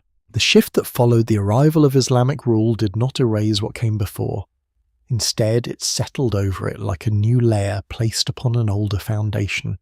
Authority changed, governance adapted, but the deeper elements of identity moved more slowly. Early records from this period describe how Persian lands became part of a larger Islamic world governed by caliphs whose authority extended far beyond the plateau you have been walking across. You imagine how this would feel. The center of power no longer lies here. Decisions are made in distant cities. Messages arrive from places that were once beyond the edge of your awareness. And yet life continues. You walk through a marketplace where traders speak in a mixture of languages. Arabic phrases begin to appear more frequently, especially in administration and trade. But older Persian expressions remain carried in everyday conversation. Nothing is replaced overnight. It evolves. A quieter detail reveals how Persian scribes and administrators continue to play an important role under new rulers, helping to manage systems that had long existed. Their knowledge did not disappear with the empire. It was absorbed into the new structure. You begin to see how survival takes another form, not through resistance, but through integration. You step into a small gathering where a storyteller speaks softly to those around him. His words carry echoes of older traditions, tales shaped by centuries of memory. The form may shift slightly, influenced by new ideas, but the core remains. People listen, they remember. This is how identity persists, not through monuments or armies, but through stories, language, and habit. Interpretations vary among historians about how quickly Persian culture adapted to Islamic influence. Some suggest a gradual blending over generations, while others point to regions where change came more rapidly. You sense both possibilities as you move through the city. In some places, new customs are clearly visible. In others, older ways remain strong, only lightly touched by what has arrived. This uneven transformation feels natural. Change does not move in a straight line. It spreads, pauses, deepens, and shifts again. You walk past a place of learning where scholars gather to study and write. The subjects they explore are wide-ranging from science to philosophy to language. Persian thinkers begin to contribute to a broader intellectual world, one that extends across regions once separated. A detail often overlooked is how Persian scholars played a major role in preserving and expanding knowledge during this time, translating works and adding their own insights to a growing body of learning. You imagine the quiet focus within these spaces, ink on paper, thoughts carried across generations, knowledge becoming another form of continuity. You begin to understand that Persia's survival is not only cultural, it is intellectual. It contributes, adapts, and reshapes the world it is now part of. You step outside again where the air feels calm, almost unchanged. The same mountains stand in the distance. The same wind moves gently across the land. The land has not changed, only the systems above it. There remains some uncertainty about how people at the time understood this transformation. Did they see it as loss, as change, or simply as the next stage of life within a world that was always shifting? You pause and consider that question. Perhaps it was all three. You walk through a quiet street where a family prepares their evening meal. The sounds are soft, familiar. The routines unchanged. Even as larger structures shift, these small moments remain steady. This is where continuity lives, in daily life, in repeated action, in shared memory. You recall the earlier phases of Persia, how each transformation reshaped the surface while leaving something deeper intact. That pattern continues here. The empire is gone, but Persia remains, not as a power, but as a presence that cannot easily be removed. You take a slow step forward, feeling the steady rhythm of the land beneath you. The transformation is not complete.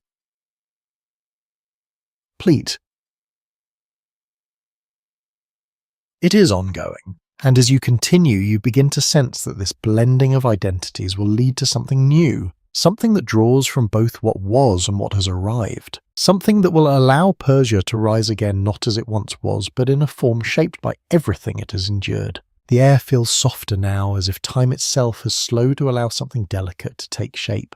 You move through a world that no longer carries the weight of constant collapse or sudden conquest, but instead unfolds gradually layer by layer. The tension of earlier eras fades into something quieter. Creation. You walk into a space filled not with soldiers or officials, but with voices shaped by poetry, language, and memory. The sound is gentle, almost rhythmic, as if the past is being carefully gathered and spoken back into existence. This is the beginning of a cultural return, not a return to old empires or familiar structures, but to identity expressed in new ways. You find yourself listening to a poet recite verses in a language that feels both ancient and renewed. The words carry echoes of earlier Persian forms, yet they are written in a script that reflects the influence of the Islamic world. This is New Persian, a language that bridges what was and what has become. Texts from this era show how Persian literature began to flourish again, particularly from the 9th century onward, as writers and scholars expressed identity through storytelling, poetry, and historical narrative. You sit quietly among listeners, feeling the cadence of the words settle into the air. The stories are not only about kings and battles, but about values, memory, and belonging. It is a different kind of power, one that does not require territory. A detail that often goes unnoticed is how Persian identity found strength in language during this period. Even without political control, the preservation and evolution of Persian allowed cultural continuity to remain strong. You begin to understand that language becomes a vessel. It carries history forward. It protects memory. It allows a people to remain themselves, even as the world around them changes. You walk into a place of study where scholars sit surrounded by manuscripts. The room is quiet, filled with the soft sound of writing. Ideas move across pages, connecting past knowledge with new thought. Here, Persia contributes to a broader intellectual world. Mathematics, astronomy, medicine, philosophy all begin to grow within this environment. Persian thinkers do not simply preserve knowledge, they expand it. There is no clear agreement on how much of this intellectual revival was driven by a conscious effort to preserve identity and how much emerged naturally from the conditions of the time. You sense that both may be true. Some act with intention, others simply continue what they know. Together they create something lasting. You step back outside where the city feels alive in a different way. Not through political authority, but through expression. Art appears in patterns on walls. Music drifts softly through open spaces. Stories are shared, passed from one person to another. The identity of Persia is no longer centered on empire. It is centered on culture. You recall the earlier phases, how survival once depended on systems, on flexibility, on belief. Now it depends on something less visible, but just as powerful. Continuity through expression. You walk along a quiet path where children repeat lines of poetry, learning words that connect them to generations before them. The sound is soft, almost like a lullaby. This is how identity endures, not through force, but through repetition, through memory carried forward. Evidence suggests that Persian literary works from this period, such as epic storytelling, traditions, played a significant role in shaping a shared cultural identity that extended beyond political boundaries. You begin to feel this depth of that influence. A story told in one place can be heard in another. A poem written in one time can be remembered in the next. The boundaries that once defined power become less important. What matters is what continues. You pause for a moment, listening to the quiet rhythm of the city. There is peace here. Not absolute, not permanent, but present. And within that peace, something grows. A foundation that does not rely on armies or rulers. A foundation built on shared understanding. You realize that Persia has found another way to survive. Not by reclaiming power, but by redefining what power means. You take a slow breath, feeling the calm settle around you. The land remains, the people remain, and now the language remains as well, a thread that connects everything. You step forward sensing that this cultural strength will shape what comes next. Because even though Persia no longer stands as an empire, it is far from gone. It is gathering itself again, quietly, patiently, waiting for the moment when it will take form once more. The quiet rhythm of poetry and learning begins to shift as you move forward. The calm does not disappear, but it is joined by something heavier, something that arrives from beyond the horizon with a presence that feels unfamiliar. You sense it first as distance, then as movement, and finally as something that cannot be ignored. Another wave of power approaches. You step into a landscape where control once again changes hands, not gradually but through a series of sweeping transformation. The Persian world you have been walking through becomes part of larger empires ruled by new groups, many of them arriving from Central Asia. Among them are Turkic dynasties and later a force that reshapes everything it touches. The Mongols. The Mongol invasions sweep across vast territories with a speed and intensity that feels different from anything before. The movement is rapid, the scale immense, the impact immediate. You imagine the moment when news of their approach spreads. Not the slow build-up of earlier conflicts, but something faster, more unpredictable. Messages arrive with urgency. Stories carry a sense of shock. The familiar patterns of preparation feel insufficient. You walk through a city that senses what is coming. The streets are still active, but the atmosphere is tense. People move with purpose, conversations are shorter. There is an awareness that something beyond control is approaching. A quieter detail reveals how little time many regions had to prepare for these invasions as Mongol forces moved across enormous distances with remarkable coordination. You begin to feel the difference. This is not a conflict shaped by long-standing boundaries or gradual escalation. It is sudden and overwhelming. You step closer to the edge of what will soon become confrontation. The land feels still as if waiting. The systems that once allowed Persia to adapt and endure now face a challenge that does not give them time to adjust. There is no clear agreement among historians on how much resistance was possible in the face of such rapid expansion. Some accounts suggest that even strong defences could be bypassed or overwhelmed before they could fully respond. You sense that here. The strength of structure, of administration, of belief. All of it exists, but the speed of what is arriving disrupts those strengths before they can be fully used. You move through the moment of impact. It does not unfold slowly. It happens with force. Cities are taken. Control shifts quickly. The familiar order breaks apart in ways that feel more immediate than anything before. And yet even here, something deeper remains. You step into a place after the initial disruption has passed. The visible structure has changed. Authority has shifted.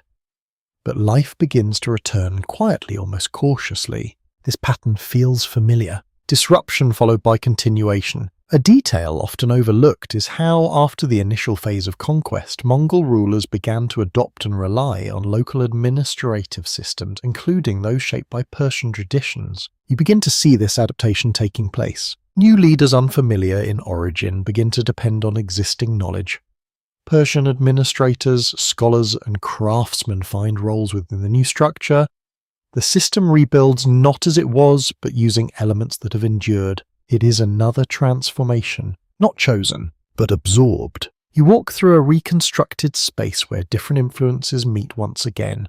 Mongol authority stands above, but Persian culture flows beneath, shaping how governance functions, how knowledge is preserved, how life continues. Evidence suggests that Persian culture played a significant role in shaping the later development of Mongol-ruled regions, especially in administration and intellectual life. You begin to understand that even in the face of sudden disruption, Persia's deeper strength remains. It adapts, not instantly, not without strain, but consistently. You pause and reflect on how different this moment feels from earlier transformations. Before, change often came gradually, allowing systems to adjust. Now change arrives quickly. And yet the response follows a familiar pattern: absorption, integration, continuation. You step beyond the city where the land opens once more. The mountains still stand, the wind still moves.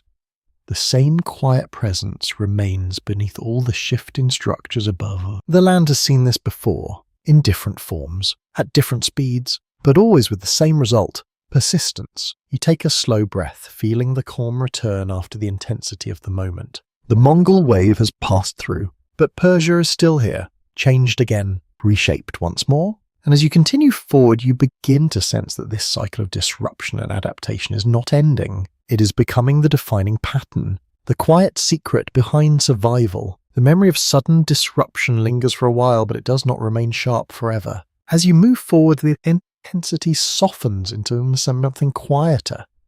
The land once shaken begins to settle again. What felt broken starts to reorganize itself slowly and carefully, as if testing whether stability can return. You walk through a region that still carries signs of what has passed. Some structures are newer than others, some spaces feel rebuilt rather than original. Yet life has resumed its rhythm. People adapt quickly when they must. The early phase of Mongol rule was marked by rapid conquest, but what followed it began to take a different shape. The new rulers, once seen only as an external force, gradually became part of the land they controlled. You step into a city that reflects this transition. Markets reopen, crafts return, knowledge begins to gather again. The atmosphere is no longer tense in the same way. It carries a sense of cautious renewal. One element that does not always receive attention is how quickly administrative continuity re-emerged. Persian officials familiar with governing complex regions were often brought back into positions of responsibility, helping restore order after the initial upheaval. You begin to see how this works. The surface has changed, but the deeper systems reassemble. Not exactly as before, but with enough familiarity to function. You walk into a place of learning where scholars once again gather. The silence is filled with quiet concentration. Manuscripts are copied. Ideas are discussed. Knowledge interrupted for a time resumes its flow. It is as if the intellectual life of the region had paused rather than ended. There is still no single interpretation that fully explains how such recovery happened. Some suggest necessity drove cooperation between rulers and local elites. Others point to the resilience of institutions that had already adapted through earlier centuries of change. You sense that both explanations carry weight. You move through a courtyard where different influences are visible side by side. Architecture reflects both local traditions and new elements introduced by those who now rule. Clothing varies. Language shifts slightly in tone. Nothing is entirely one thing. Everything is layered. You pause and listen to a conversation between two merchants. Their words carry traces of multiple cultural influences blending without effort. Traders resumed linking regions once again. This return of movement feels important. When goods move, ideas follow. When ideas flow, continuity strengthens. You step beyond the city and onto a road that feels familiar. Not identical to the ones you saw long ago, but serving the same purpose. It connects places. It carries people. It restores the sense of a wider world. A quieter observation reveals that, even after periods of major disruption, trade networks often re-establish themselves more quickly than political systems, helping stabilize daily life. You begin to understand that survival is not only about power, it is about function. As long as life can continue, the deeper identity remains intact. You walk through a village where the pace feels slower. The sounds are softer. The routines are simple and steady.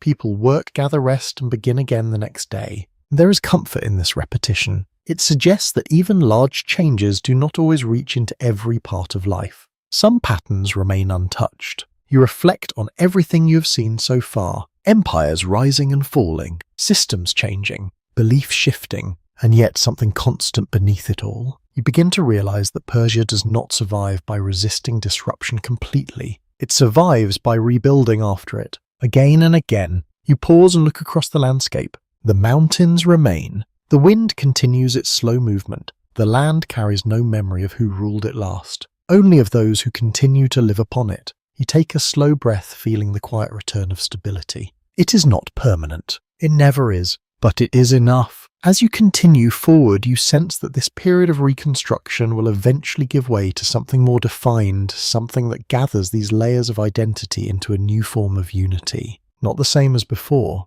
but connected to everything that came earlier. The quiet rebuilding begins to take on a new shape. What once felt scattered, layered, slowly reforming, now starts to gather with intention.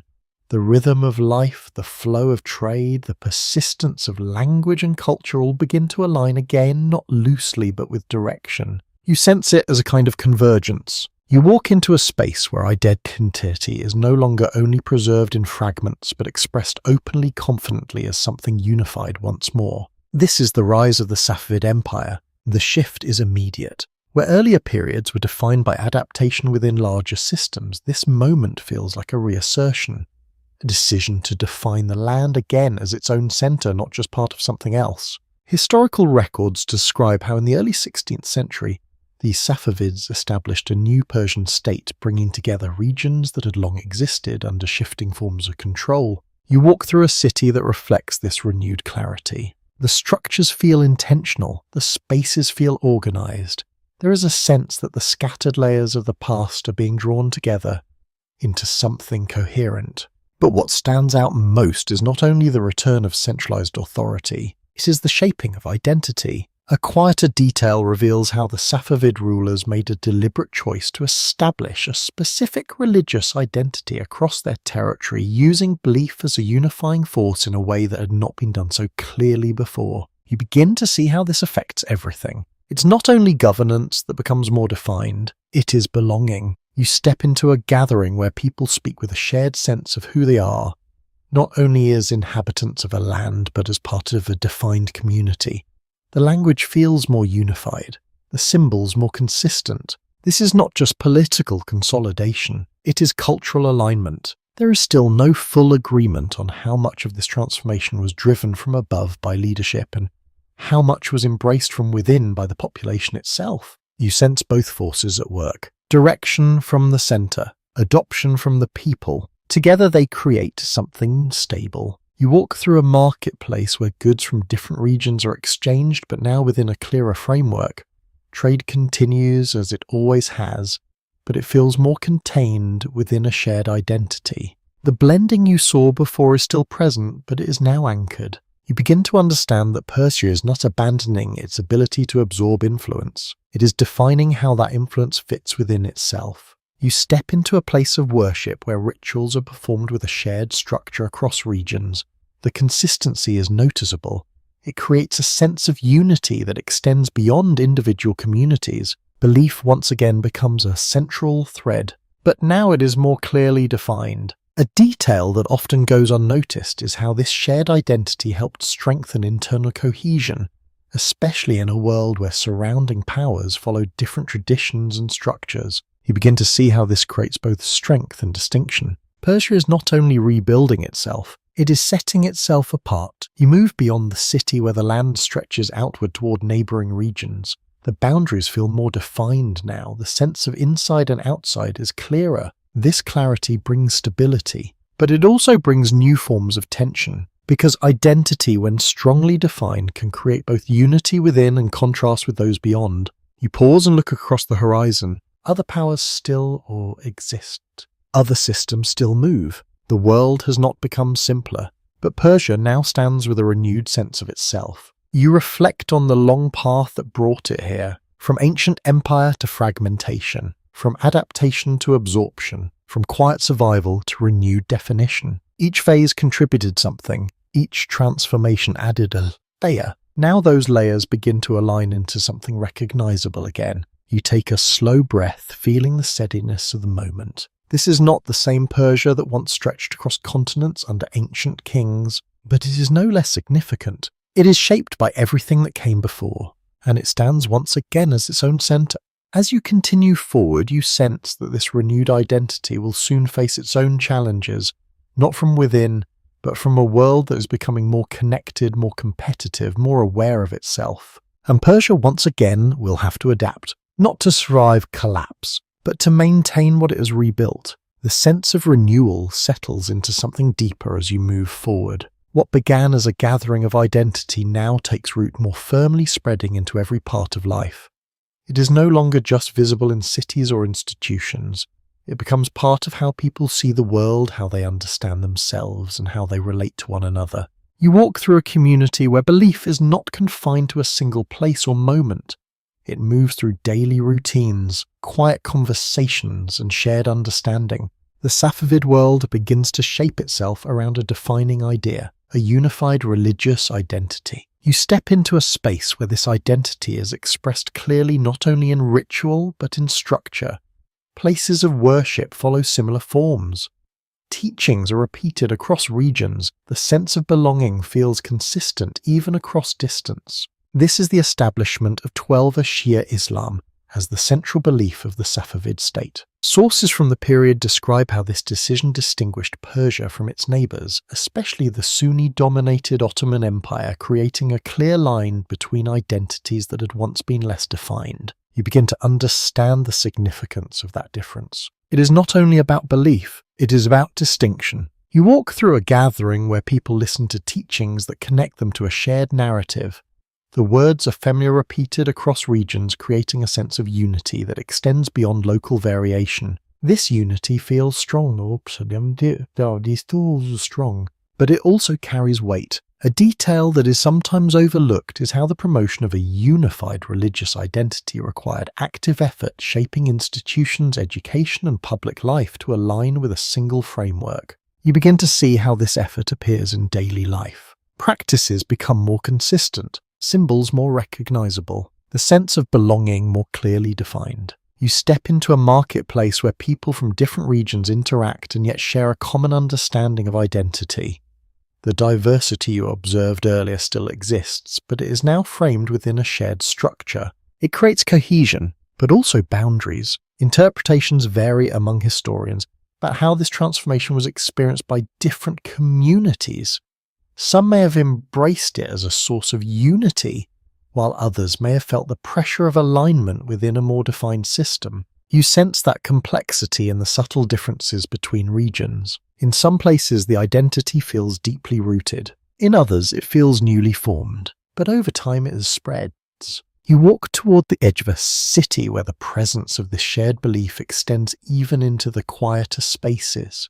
Homes reflect the same patterns.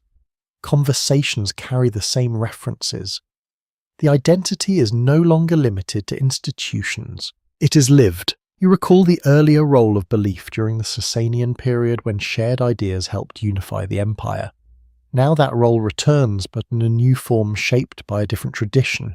The pattern continues. Belief as cohesion. You pause and reflect on how this strengthens Persia's position. It creates internal unity. It provides a clear sense of self. It distinguishes the land from its surroundings. But it also introduces new dynamics. Because identity, once clearly defined, can become a point of tension with those who define themselves differently. You look toward the distant horizon where other powers exist beyond the borders. The Ottoman world to the west, other regions to the east, each with its own identity, each with its own structure. The boundaries between them are no longer just geographic, they are ideological. A quieter observation suggests that this distinction played a role in shaping long-term regional dynamics, influencing alliances, conflicts, and perceptions that would continue for centuries. You begin to feel how this identity strengthens Persia internally, while also positioning it within a broader, more complex world. You step back into the city where life continues with a steady rhythm. The sense of unity remains present, guiding interactions, shaping expectations. It feels stable, grounded, but also dynamic, because identity once formed must be maintained. It must be reinforced. It must adapt as the world changes around it. You take a slow breath, feeling the balance between strength and tension. Persia has once again found a way to define itself, not just through power, but through meaning. And as you continue forward, you sense that this identity will be tested not by sudden collapse, but by the pressures of a world that is becoming more connected, more competitive, and more aware of difference. The clarity of identity you have just felt does not exist in isolation. It stands within a wider world that is constantly shifting, where other powers move with their own ambitions, their own beliefs, their own sense of direction. As Persia defines itself more sharply, the space around it becomes more crowded. You begin to sense that pressure again, Not as internal strain this time, but as something pressing inward from multiple directions. You walk toward the western frontier where the presence of the Ottoman Empire feels close, almost within reach. The land between the two powers is not quiet. It carries the marks of movement, of preparation, of awareness. This is not a sudden conflict. It is a constant presence of power. Two empires, each with a strong identity, each aware of the other, each unwilling to yield ground easily. You stand on a ridge overlooking a stretch of land that has changed hands more than once. The soil itself seems to hold memory not of a single event, but of repeated encounters. Armies have passed through here before. They will pass through again. You imagine the conversations that take place on both sides. Decisions weighed carefully, movements planned with attention. This is not reckless expansion, it is controlled pressure. The Safavid state, shaped by its distinct identity, now finds itself in a position where that identity places it in contrast with its powerful neighbour. The difference in belief is not merely symbolic. It shapes alliances, influences strategy, and defines how each side understands the other. A quieter observation reveals how these differences created not only conflict but also a sense of awarenesses that sharpened both sides' understanding of themselves. You begin to see that identity does more than unite internally. It defines externally. You move along the frontier where fortified positions stand at intervals, watching, waiting. Soldiers remain alert, not in constant battle, but in constant readiness. This is a different kind of tension. Not explosive, sustained. You step into a nearby settlement where life continues despite this proximity to conflict. People go about their routines, though. Their awareness never fully fades. The presence of the frontier is always there, just beyond the edge of daily life. Interpretations differ on how much these ongoing tensions shape the internal structure of the Safavid state. Some view them as a source of pressure that required constant attention. Others see them as a force that strengthened cohesion by reinforcing shared identity. You sense both perspectives as you walk through the streets. There is vigilance, but also unity. You recall earlier moments when Persia adapted through decentralization or blending.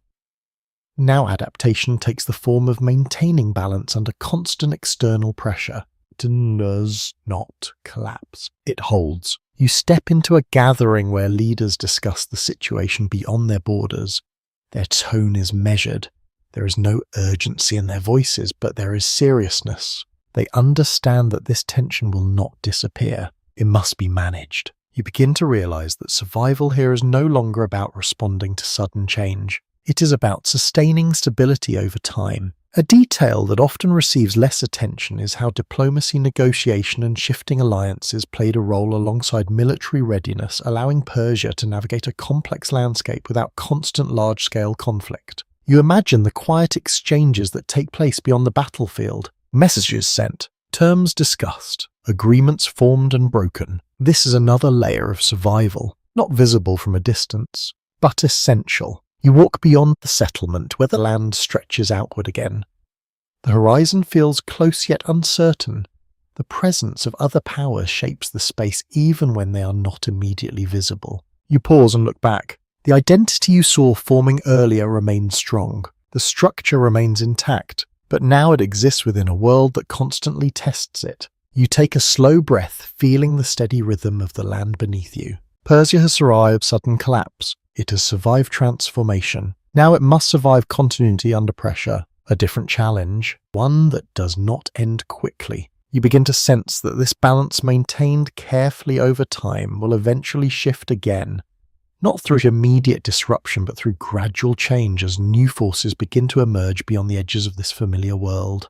And when that happens, Persia will once again be asked to adapt. Not to rebuild from nothing, but to adjust what it has carefully constructed. The tension along the frontiers begins to soften as you move forward, not because it disappears, but because something else starts to take its place. A quieter kind of change. You step into a time where the structure that once felt firm begins to loosen, not from a single external force, but from within. The clarity of identity remains, the system still function, but the sense of direction becomes less certain. It is not immediately visible. At first, everything appears as it should. Cities continue their rhythm, trade flows, leadership remains in place. But beneath the surface, small shifts begin to accumulate. You walk through a palace courtyard where decisions are being made, yet something feels different. The conversations are longer, the outcomes less decisive. There is hesitation where there was once clarity. This is how fragmentation begins. Quietly, gradually, Persian rule during the later Safavid period faced increasing internal challenges, including struggles over succession and governance that weaken centralized control. You begin to notice how these challenges appear in everyday life. Officials disagree more often. Regions respond at different speeds. Authority, while still present, feels less consistent. A detail that often escapes attention is how internal competition among elites can erode stability even when external threats remain manageable. The structure does not collapse all at once, but its coherence begins to fade. You step into a marketplace where life continues as always, yet the atmosphere carries a subtle shift. Conversations include uncertainty. Decisions feel more cautious. The sense of steady direction begins to blur. You pause and listen. The rhythm is still there, but it is less certain. There is no single explanation that fully accounts for this shift. Some point to leadership transitions that created instability. Others suggest that long periods of sustained pressure from earlier conflicts left underlying weaknesses that only became visible over time. You sense that these factors do not act alone. They overlap. They build. They slowly change the structure from within. You walk through a quieter district where the effects are more noticeable. Repairs are delayed. Systems that once operated smoothly now require more effort. The coordination that defined earlier strength begins to feel strained. It is not failure, but it is not the same. You recall earlier phases when Persia adapted through flexibility or reconstruction. Now adaptation becomes more difficult, not because the ability is gone, but because the system itself has become heavier, less responsive. A subtle observation reveals how large established systems can struggle to adjust quickly when faced with internal complexity, especially when multiple interests pull in different directions. You begin to understand that survival is not only about facing external threats, it is also about maintaining internal balance. And balance, once lost, is not easily restored. You step into a gathering where regional leaders discuss their concerns. Their voices are calm, but their priorities differ. Agreement takes longer, decisions feel incomplete.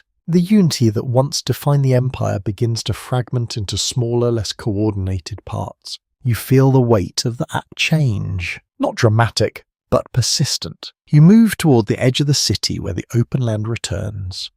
The mountains remain unchanged as they always have. The wind continues its slow movement, indifferent to the shifts in human structure. The contrast feels familiar. The land endures. The system adjusts then strains. You take a moment to reflect. Persia has survived through adaptation, through identity, through resilience. But now it faces a different challenge, not sudden disruption, but gradual fragmentation. Evidence leaves this open to interpretation regarding how quickly these internal divisions led to broader decline. In some regions, stability continued for longer. In others, the effects were more immediate. You sense that the process is uneven, just as transformation has always been. You walk back into the city where life continues, though, with a quieter uncertainty. Nothing has ended, but something has shifted. You begin to feel that this phase will lead to another turning point. Not because the empire is suddenly destroyed, but because it becomes more vulnerable to forces beyond its control. And those forces are already forming, waiting, moving closer. The quiet uncertainty deepens as you move forward. What once felt like a gradual loosening now becomes more visible, more defined. The structure that held everything together has not disappeared, but it no longer carries the same weight, the same authority it once did. You step into a new era where power still exists, but feels more fragile, more exposed to influence from beyond its borders. This is the time of the Qajar dynasty. You walk through a city that remains active, alive with movement, yet shaped by forces that are no longer entirely internal. The streets are familiar, the rhythms of life continue, but the sense of control has shifted. Decisions are made here, but not always determined here. By the late 18th century, the Qajar rulers had established control over much of Iran, restoring a form of centralized authority after a period of fragmentation. Yet this authority existed in a world that had changed significantly. You begin to feel that change. You step into a gathering where discussions are not only about internal matters, but about pressures from outside. Names of distant powers are spoken with increasing frequency. Their presence is not immediate, but it is influential. The world has become more connected, and with that connection comes vulnerability. A detail that is often overlooked is how advances in global trade and communication during this period brought new forms of influence into Persia, not through invasion, but through interaction and dependency. You begin to see how this works. Foreign goods appear in markets. Ideas travel more quickly. Decisions within the empire are shaped by events occurring far beyond its borders. You walk through a marketplace where merchants display items from distant lands. The variety is striking. The connections feel wider than before. But with those connections comes imbalance. Some traders hold more power than others. Some goods become more valuable than local ones. The economy begins to shift in subtle ways. There is no single interpretation that fully captures how this transformation was experienced by those living through it. For some, it may have felt like opportunity. For others, like loss of control. You sense both perspectives as you move through the crowd, excitement and unease. You step into a palace where leaders discuss agreements with foreign representatives. The tone is carefully measured. Each decision carries weight not only for the present, but for the future. You begin to understand that survival now depends on something different, not only on internal strength, but on navigating a world where other powers have growing influence. You recall earlier phases when Persia faced direct invasion, when armies crossed its borders and challenged its existence, how the pressure feels less visible but no less significant. It enters from through diplomacy, through agreements that reshape control without open conflict. A quieter observation suggests that this kind of influence can be more difficult to resist than direct force, because it operates within systems rather than against them. You begin to see how that creates complexity. There is no clear moment of confrontation, no single event to respond to, only gradual change. You walk into a quieter district where local life continues much as before. Families gather, craftsmen work, traditions remain strong. The deeper layers of identity are still intact, but above them the structure of power is shifting. You pause and reflect on how different this feels from earlier transformations. Before change came through conquest or internal restructuring, now it comes through connection, through dependence, through influence that cannot easily be seen or resisted. You step beyond the city where the land stretches outward once more. The mountains stand unchanged as always. The wind moves gently across the plateau. The land remains steady, but the world around it has become more complex. Evidence leaves room for interpretation regarding how much control the Qajar rulers truly maintained, as external pressures increasingly shaped internal decisions. You consider that as you look back at the city. Power still exists, but it is no longer absolute. You take a slow breath, feeling the quiet tension of this new phase. Persia has survived invasion, fragmentation, and transformation. Now it must survive influence, a different kind of challenge, one that does not arrive with armies, but with agreements. And as you continue forward, you sense that this balance will not hold forever, because the forces shaping this world are still growing, still moving, and they will soon demand a response. The sense of outside influence that you felt before begins to sharpen as you move forward. What once seemed like distant pressure now feels closer, more deliberate.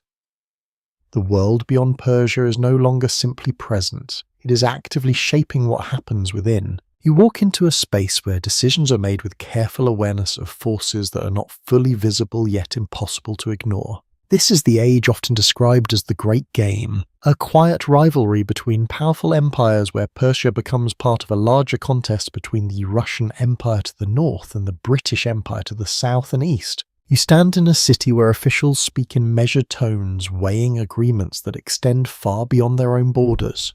The discussions are not about immediate survival, but about positioning influence and control. It feels different from earlier conflicts. There are no marching armies crossing the land in visible waves. Instead, there are negotiations, pressures, expectations. The Qajar state finds itself in a position where it must respond to both sides, balancing relationships carefully to avoid losing autonomy entirely. Documents from the 19th century show how Persia became a focal point of strategic interest due to its location between expanding empires, making it a key part of broader geopolitical competition. You begin to sense how this affects everything. You walk through a marketplace where goods arrive from multiple directions: British manufactured items, Russian products, local goods placed alongside them.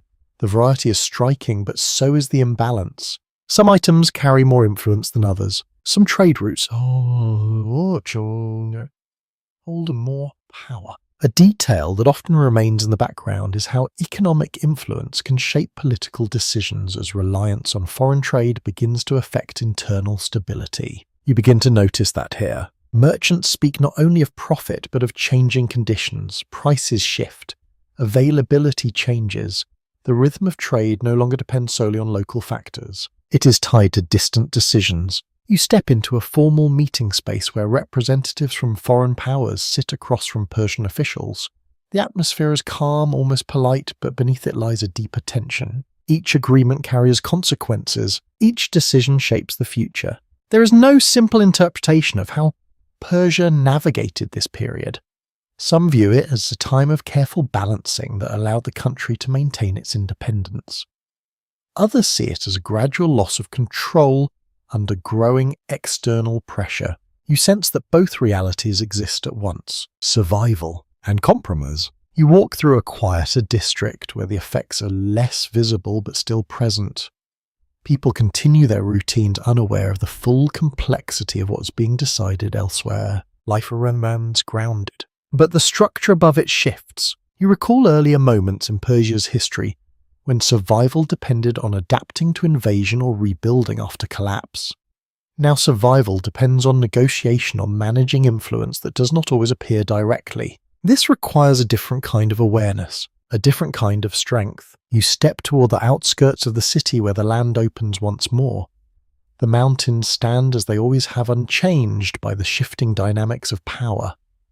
The wind moves steadily across the plateau. The land remains constant, but the forces shaping it have become more distant, more complex. An often overlooked observation is how Persia's ability to maintain its identity during this period relied not only on political decisions, but on the continued strength of its cultural and social structures beneath them. You begin to understand that while influence can shape governance, it does not easily erase deeper identity. That identity continues to exist, quietly, persistently. You pause and look back at the city. It stands between worlds, between empires, between pressures that do not fully reveal themselves yet shape everything. You take a slow breath, feeling the weight of this balance. Persia is no longer fighting to survive through war alone. It's navigating a space where power is less visible but just as real. And as you continue forward, you begin to sense that this delicate balance cannot remain unchanged, because eventually the pressure from both sides will lead to something new.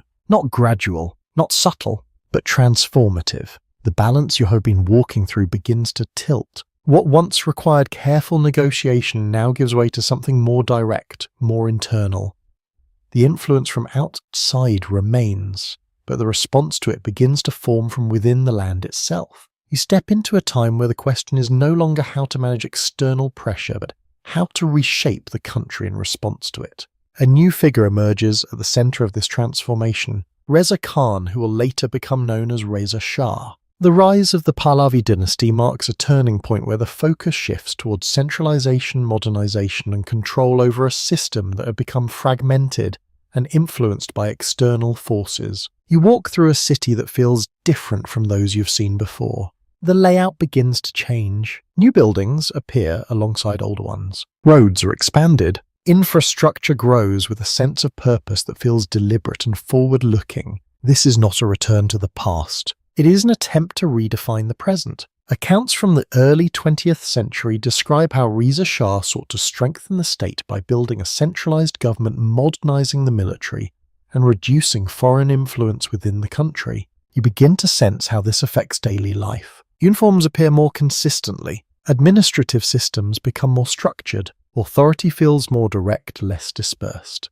A quieter detail reveals how these changes were not only political but cultural, influencing clothing, education and public behaviour as part of a broader effort to shape a modern national identity. You walk through a street where people move with a sense of adjustment. Some embrace the changes, seeing opportunity in new systems and structures. Others carry a quieter hesitation, unsure of what is being lost as the country moves forward. Change always brings both. You pause near a school where children are learning in a more formal setting than before. The curriculum reflects new priorities, new ideas about what the future should look like. You begin to understand that this transformation is not only about power, it is about direction. The country is being guided toward a specific vision of itself. There is no single agreement on how this transformation was experienced across society. For some, it represented progress and stability.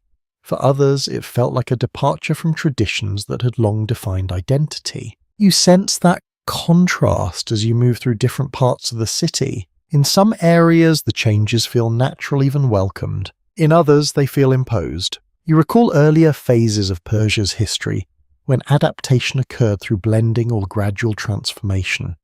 Now, adaptation feels more intentional, more structured, guided by leadership rather than emerging organically. This creates strength, but also tension. You step into a government building where decisions are made with clarity and purpose. The atmosphere is focused. There is less ambiguity, less hesitation. The state is becoming stronger, more defined. You begin to see how this strength is meant to address the vulnerabilities of the previous era, to reduce dependence on external powers and restore a sense of control. A detail that often remains less visible is how infrastructure projects such as railways and roads played a key role in connecting regions more effectively, strengthening internal cohesion. You imagine the impact of that connection. Faster movement, stronger coordination, a sense of unity across distance. You step outside once more where the city continues its steady transformation. The past is still present, visible in older buildings and familiar patterns, but it is being reshaped, not erased. Reconfigured, you pause and reflect on the path that led here. From ancient empires to fragmentation, from external influence to internal reform, each phase has required adaptation. Now adaptation takes the form of modernization. You take a slow breath, feeling the weight of this transition. It is not quiet like earlier changes. It is visible, intentional, directed. And as you continue forward, you sense that this new structure, while strong, will face its own challenges. Because shaping a nation from within is no less complex than surviving forces from outside. And the balance between progress and identity will soon be tested once again. The sense of direction that once felt firm but begins to tremble. Not immediately, not in a way that breaks the surface all at once, but in a slow gathering of tension beneath what appears stable. The systems built to strengthen the nation remain in place. The structures still stand, the vision of modernization continues, and yet something deeper begins to shift. You walk through a city that reflects both progress and unease. The roads are wider, the buildings more structured, the presence of the state more visible.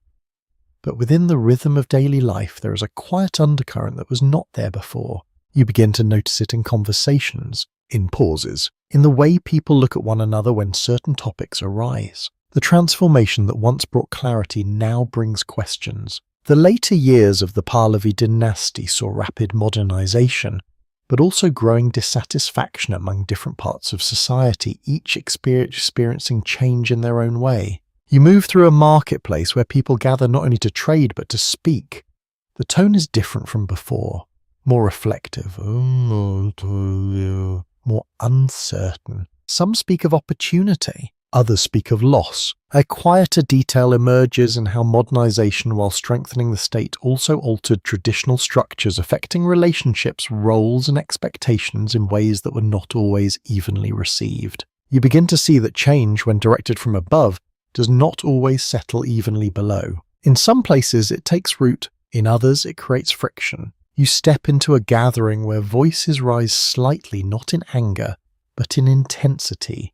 There is a sense that something is being reconsidered, not quietly, but collectively. The questions are not simple. What should remain? What should change? Who decides? There is no single explanation that fully captures what is happening. Some view this moment as a natural response to rapid transformation. Others see it as the result of deeper tensions that had been building for years. You sense that these perspectives overlap. You walk through a quieter street where life continues as it always has. A family shares a meal. A craftsman works with steady hands. The everyday world remains grounded. And yet even here there is awareness. Something is shifting. You recall earlier moments in Persia's history when transformation came from outside forces, from invasion, from external pressure.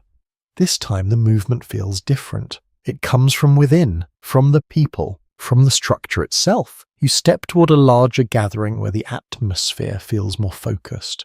The voices are no longer quiet. The sense of shared concern becomes more visible, more organized. This is no longer a gradual adjustment. It is a turning point. A detail that often remains less emphasized is how different groups within society, from religious figures to students to workers, each brought their own perspectives into this growing movement, shaping it in complex ways. You begin to see how these layers come together. Different motivations, different experiences, but a shared sense that something must change. You pause and listen as the tone of the city shifts. It's no longer only about adaptation. It is about a transformation. There is still uncertainty about how inevitable this moment was. Some see it as the outcome of specific decisions. Others believe it reflects deeper patterns that emerge when rapid change meets long-standing identity. You sense that both ideas exist within this moment. You step back slightly, watching as the movement grows. Not chaotic, but determined. You feel the weight of it, the sense that what follows will reshape everything once again. The structures that were built will not simply adjust. They will be challenged. You take a slow breath, feeling the tension gather. Persia has adapted many times before, but this time the change is not arriving from beyond its borders. It is rising from within, and as you continue forward, you begin to sense that what is about to unfold will not be a gradual transformation. It will be sudden, decisive, and it will mark the beginning of a new chapter in a story that has never truly stopped. The shift comes quickly now. What had been building beneath the surface no longer remains hidden.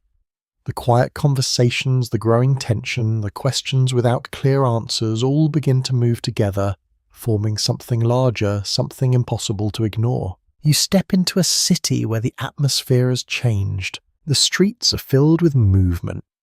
Not the steady rhythm of daily life, but something more focused. Groups gather. Voices rise. The air carries a sense of urgency that feels new yet deeply rooted in everything that came before. This is the moment of transformation. The Iranian Revolution, the structure that had defined the country, begins to shift rapidly. Authority changes hands. Systems that once seemed fixed are redefined. The pace is unlike the gradual changes you have seen before. It is immediate, decisive. Accounts from those who lived through this period describe how quickly the old order gave way, replaced by a new framework shaped by different priorities and a different vision of identity. You walk through the city as this change unfolds. There is intensity, but also clarity.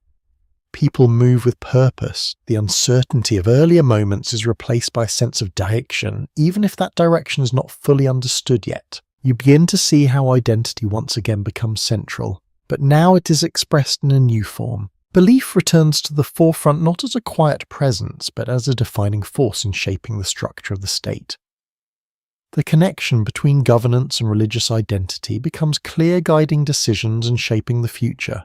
A quieter detail reveals how quickly institutions were reorganized during this period, reflecting the new structure and the priorities that came with it. You step into a space where discussions take place about what comes next. The tone is focused, determined. There is little hesitation. The past has shifted. The future must be defined. There is no single interpretation of this moment. Some see it as a return to identity, a reclaiming of something that had been overshadowed. Others view it as a break from previous directions, introducing a new structure that reshapes society in profound ways. You sense both perspectives as you move through the city, hope and uncertainty. You walk through a quieter street where daily life begins to adjust once again. Shops reopen, families return to routines.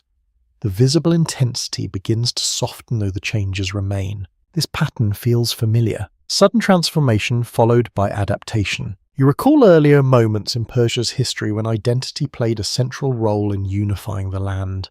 Now that role returns, but within a different context shaped by modern conditions and global awareness. You begin to understand that this is not a return to the past. It is a redefinition of the present. You step toward the edge of the city where the open land stretches outward.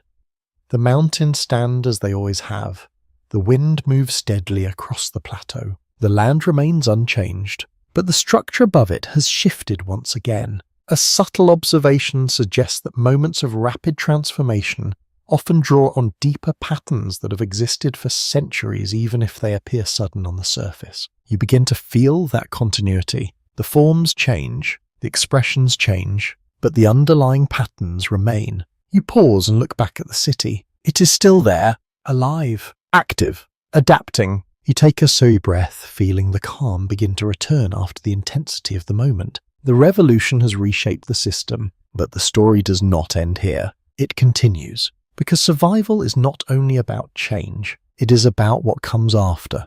And as you continue forward, you begin to sense that the challenges ahead will once again test Persia, not in isolation, but within a world that is more connected, more aware, and more complex than ever before. The intensity of change settles into something steadier as you move forward. What once unfolded rapidly now becomes part of everyday life.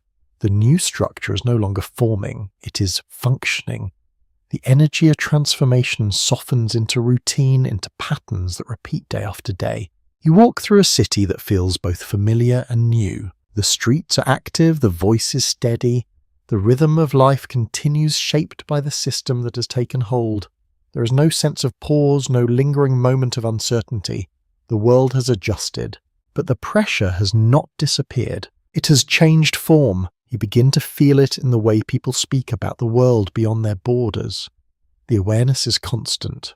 Other nations, other systems, other expectations. Iran now exists within a global landscape where influence moves quickly, where decisions made far away can carry immediate consequences.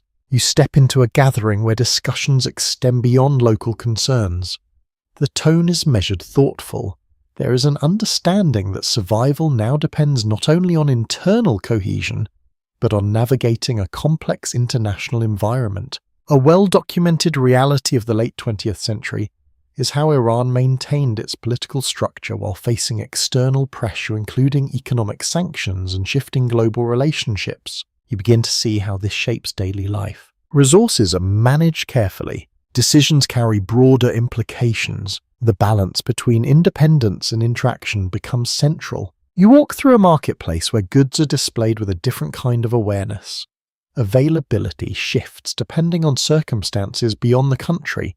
People adapt, adjusting expectations, finding alternatives. Life continues, but with consideration. A subtle detail emerges in how communities develop resilience under sustained pressure, finding ways to maintain stability even when conditions are not ideal. You begin to notice that resilience in small actions, shared support, adaptation in routine, quiet persistence. You step into a quieter neighborhood where the atmosphere feels calm. Families gather. Conversations flow gently. The deeper rhythms of life remain unchanged. This continuity feels familiar, has always been there, beneath every transformation. You recall earlier moments in Persia's history when survival depended on adapting to invasion, rebuilding after collapse, or redefining identity. Now survival depends on maintaining lens within a system that must respond to both internal needs and external expectations. It is a different kind of challenge, less visible, but constant. There is no single perspective that fully captures how this balance is maintained. Some emphasize the strength of internal cohesion. Others point to the role of strategic decisions in navigating global dynamics. You sense that both are part of the picture. You walk toward the edge of the city where the land stretches outward once more. The mountains stand as they always have. The wind moves steadily across the plateau. The same land, the same quiet presence, unchanged by the complexity above it. You take a moment to reflect on the long journey you have walked. From ancient palm